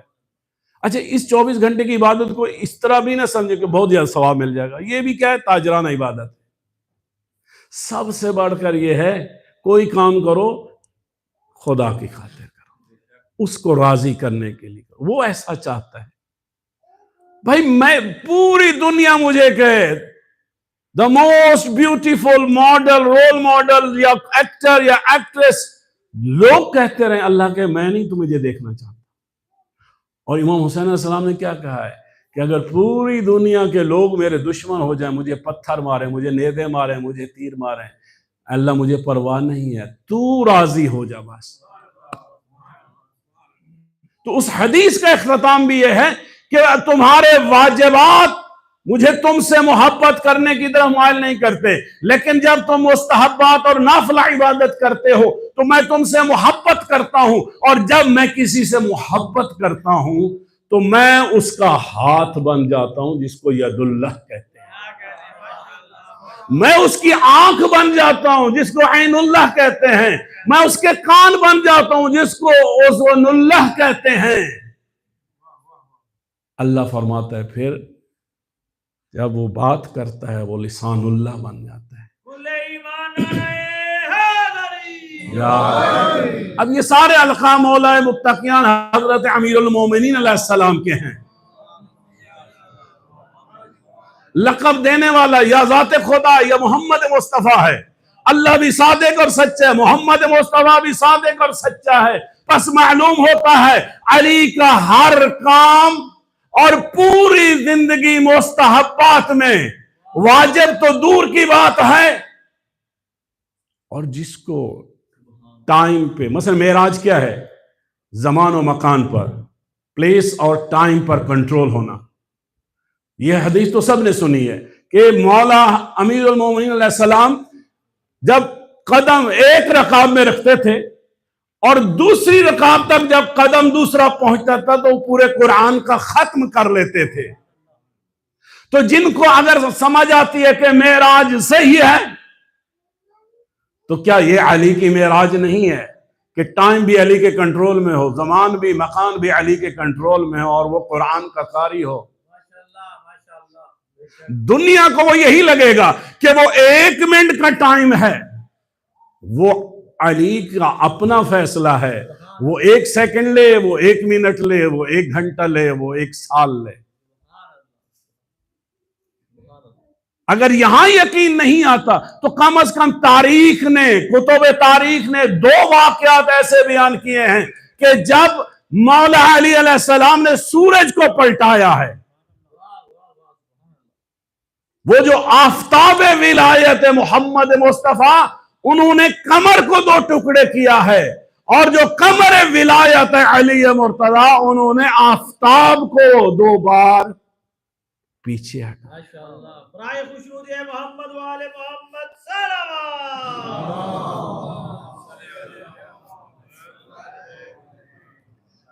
اچھا، پھر جب اللہ کہتا ہے میں اس کے الفاظ بن جاتا ہوں، میں اس کا کان بن جاتا ہوں، میں اس کی زبان بن جاتا ہوں، میں اس کا ہاتھ بن جاتا ہوں، تو یعنی اس میں پھر الہی قدرت آ جاتی ہے، الہی نفوذ آ جاتا ہے، الہی عظمت آ جاتی ہے۔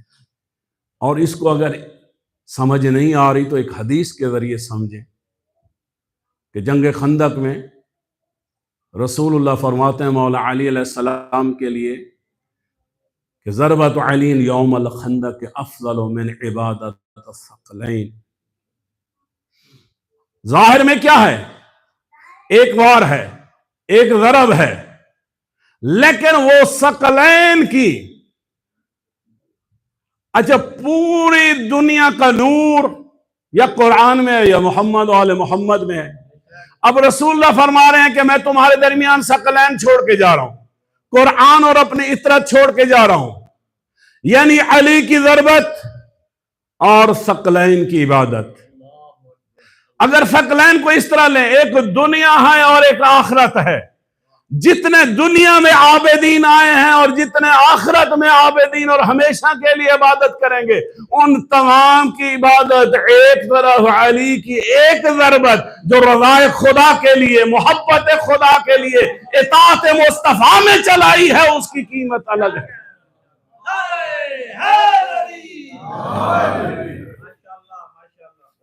عزیزان گرامی، ہدف اور مقصد یہی ہونا چاہیے کہ ہر بات، ہر کام، ہر ٹیکسٹ، ہر میسج، ہر آواز، ہر تحریر، ہر ڈونیشن، ہر کھانا، ہر سلام، ہر ماتم، ہر زیارت، ہر تلاوت، ہر شادی، ہر اولاد رضائے خدا کے لیے ہو، تاکہ وہ بابرکت ہو جائے، تاکہ اس میں الہی نور، الہی عظمت، الہی اثر و رسوخ، وہ منبع ہدایت بنے، نہ کہ منبع فسق و فجور بنے۔ یزید بھی کسی کی اولاد تھا اور حسین بھی کسی کی اولاد.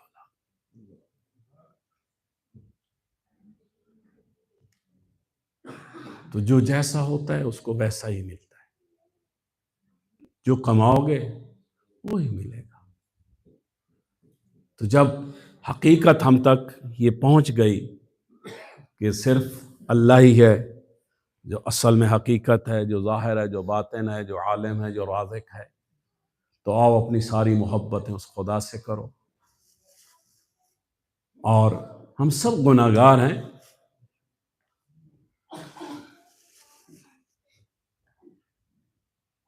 تو امام سجاد علیہ السلام فرماتے ہیں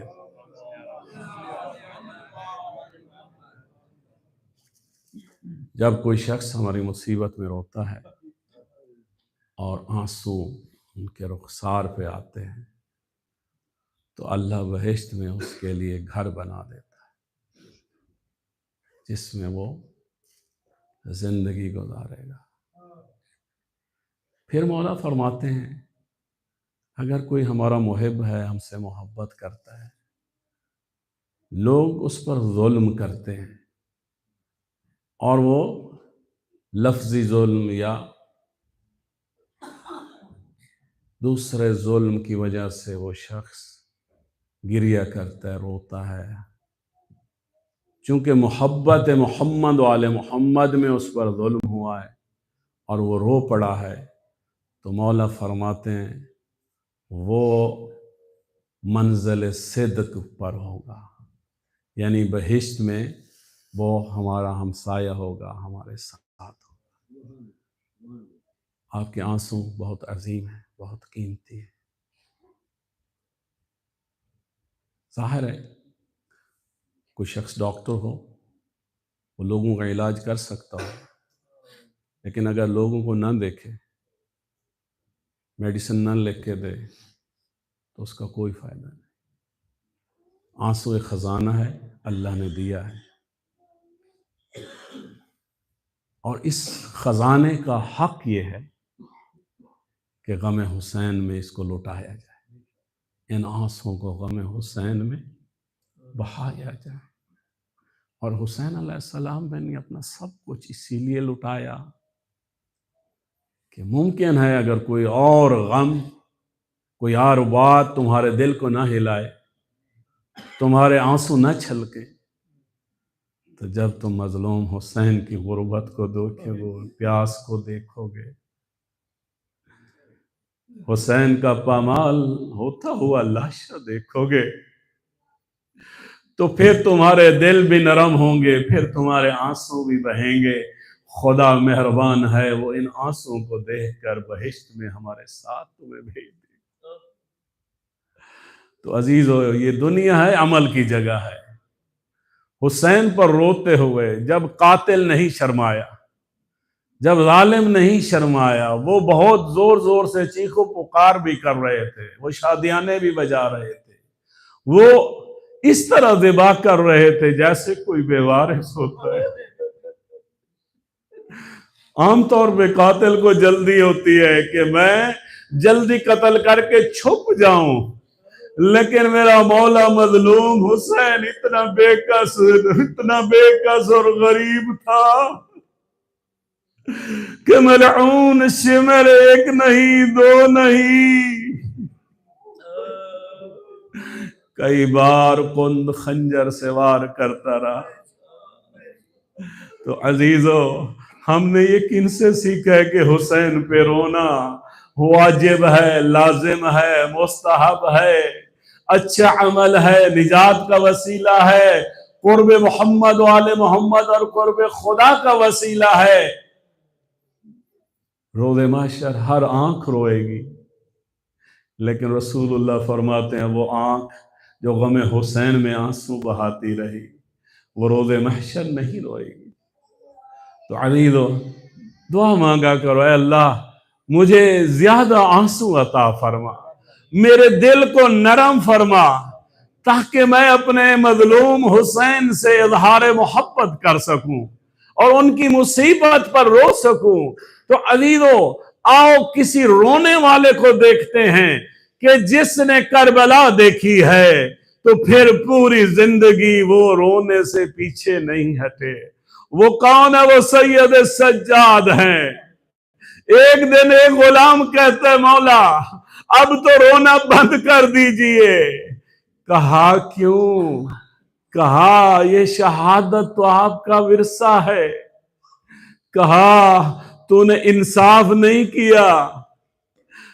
یعقوب کا ایک یوسف بچھڑا تھا اور وہ بھی زندہ تھا، لیکن یعقوب اتنا روئے، دونوں نبی تھے لیکن یعقوب علیہ السلام اتنا روئے کہ ان کی آنکھوں کی بینائی چلی گئی. خدا والوں پہ رونا اس طرح رونا ہوتا ہے. مولا سجاد فرماتے ہیں میرے تو ایک ہی دن میں 18 یوسف چلے گئے، میرے تو ایک ہی دن میں 72 مارے گئے. نہ صرف یہ کہ وہ ذبح ہوئے آئے، وہ پیاسے تھے، وہ بھوکے تھے، وہ جوان تھے، وہ چھوٹے چھوٹے بچے تھے.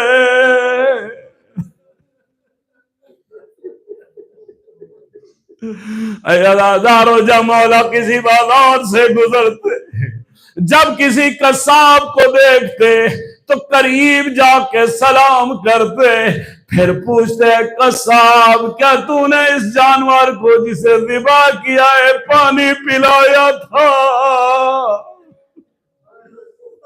عزادارو جب وہ کہتا اے رسول اللہ کے بیٹے آپ کے نانا نے فرمایا ہے جانور کو ذبح کرنے سے پہلے پانی پلایا کرو، میرے مولا رو پڑتے ہیں، رو رو کے کہتے ہائے میرا مظلوم بابا.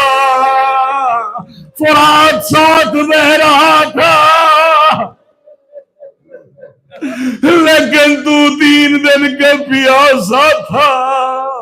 عزادارو جب کسی کا خون نکلتا ہے تو ڈی ہائیڈریشن ہوتی ہے، ڈی ہائیڈریشن ہوتی ہے تو پیاس لگتی ہے. میرا حسین پہلے سے 3 دن کا پیاسا تھا اور پھر جب 1000 تیر اور نیزے لگے تو کتنا خون نکلا ہوگا. اب حسین کتنا پیاسا ہوگا. میرے مولا کی پیاس بجھانے کے لیے کسی ظالم نے میرے مولا کے منہ کے اندر تیر مارا. میرے مولا کا دہن اطہر زخمی ہے، چہرہ زخمی ہے، بدن زخمی ہے. ماتم حسین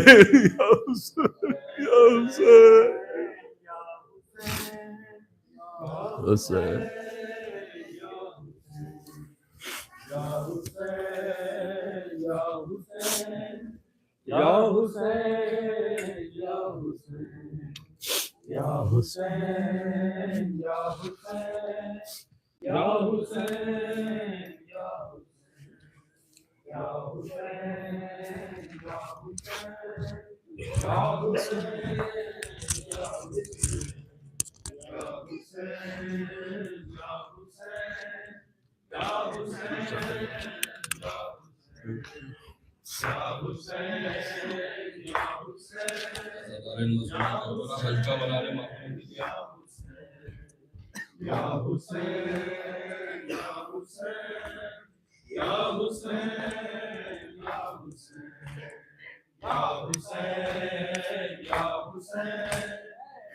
حسین حسین کیا ہے، حسین کیا ہے، حسین حسین حسین کیا ہے، حسین کیا ہے، حسین کیا ہے، حسین کیا ہے، حسین کیا ہے، حسین کیا ہے، حسین کیا ہے، حسین کیا ہے، حسین کیا ہے، حسین کیا ہے، تو پھر بھی ہم سے یہ پوچھتا ہے حسین کیا ہے، حسین کیا ہے، حسین کیا ہے، حسین کیا ہے، حسین کیا ہے، حسین کیا ہے، حسین کیا ہے، حسین کیا ہے، تو پھر بھی ہم سے یہ پوچھتا ہے حسین کیا ہے، حسین کیا ہے، حسین کیا ہے، حسین کیا ہے، حسین کیا ہے، حسین کیا ہے، حسین کیا ہے، حسین کیا ہے، ضمیر انسان جگایا جس نے، زمین کو بنایا جس نے، سینا پہ قرآن سنایا جس نے، شان باطل مٹایا جس نے، خدا کے دین کو بچایا جس نے، حسین وہ ہے، حسین وہ ہے، حسین کیا ہے، حسین کیا، ماشاءاللہ جیو ماتمی، حسین کیا ہے، حسین کیا ہے، حسین کیا ہے، حسین کیا ہے، حسین کیا ہے، حسین کیا ہے، خدا کے لشکر کا میر لشکر، جس پہ نازا ہے رب اکبر، ہے جس کے گھر میں فرشتے نوکر، امیر جس کے ہے سب قلندر، ہے جس کی تشنا نبی سمندر، حسین وہ ہے، حسین وہ ہے، حسین کیا ہے، حسین کیا ہے، حسین کیا ہے،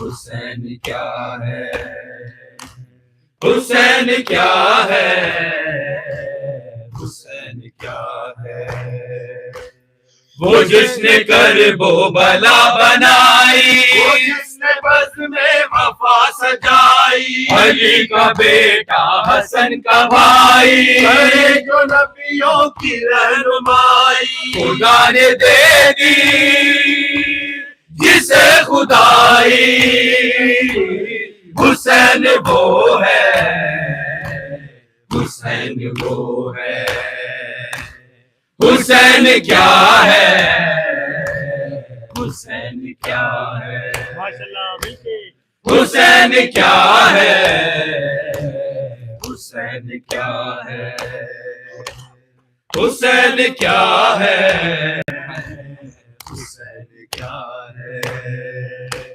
زمانہ کروٹ ضرور دے گا، اذان دے گا، ذرا ٹھہر جا تو خود کہے گا، جس کا نہ رک سکے گا، وہ جس کا ماتم سدا رہے گا، حسین وہ ہے، حسین وہ ہے، حسین کیا ہے، حسین کیا ہے، حسین کیا ہے، حسین کیا ہے، خالق تیرا ممنون ہے، خالق تیرا ممنون ہے، اے مرتضیٰ و فاطمہ کے نور ہے، یا حسین یا حسین یا حسین یا حسین یا حسین یا حسین یا حسین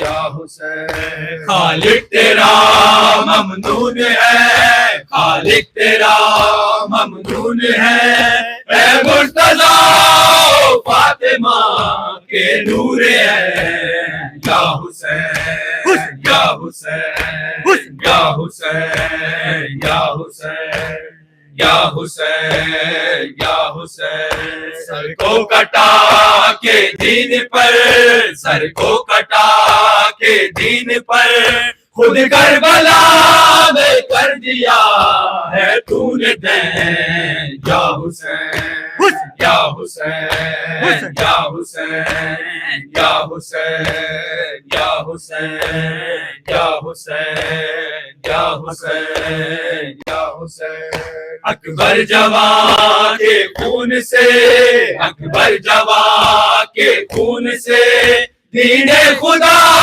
زندہ کیا تو نے حسین، یا حسین یا حسین یا حسین یا حسین یا حسین یا حسین یا حسین، ماں بچانے کے لیے، کلمہ بچانے کے لیے غازی سا بھائی دے دیا تو نے حسین، یا حسین یا حسین یا حسین یا حسین یا اللہم صلی علی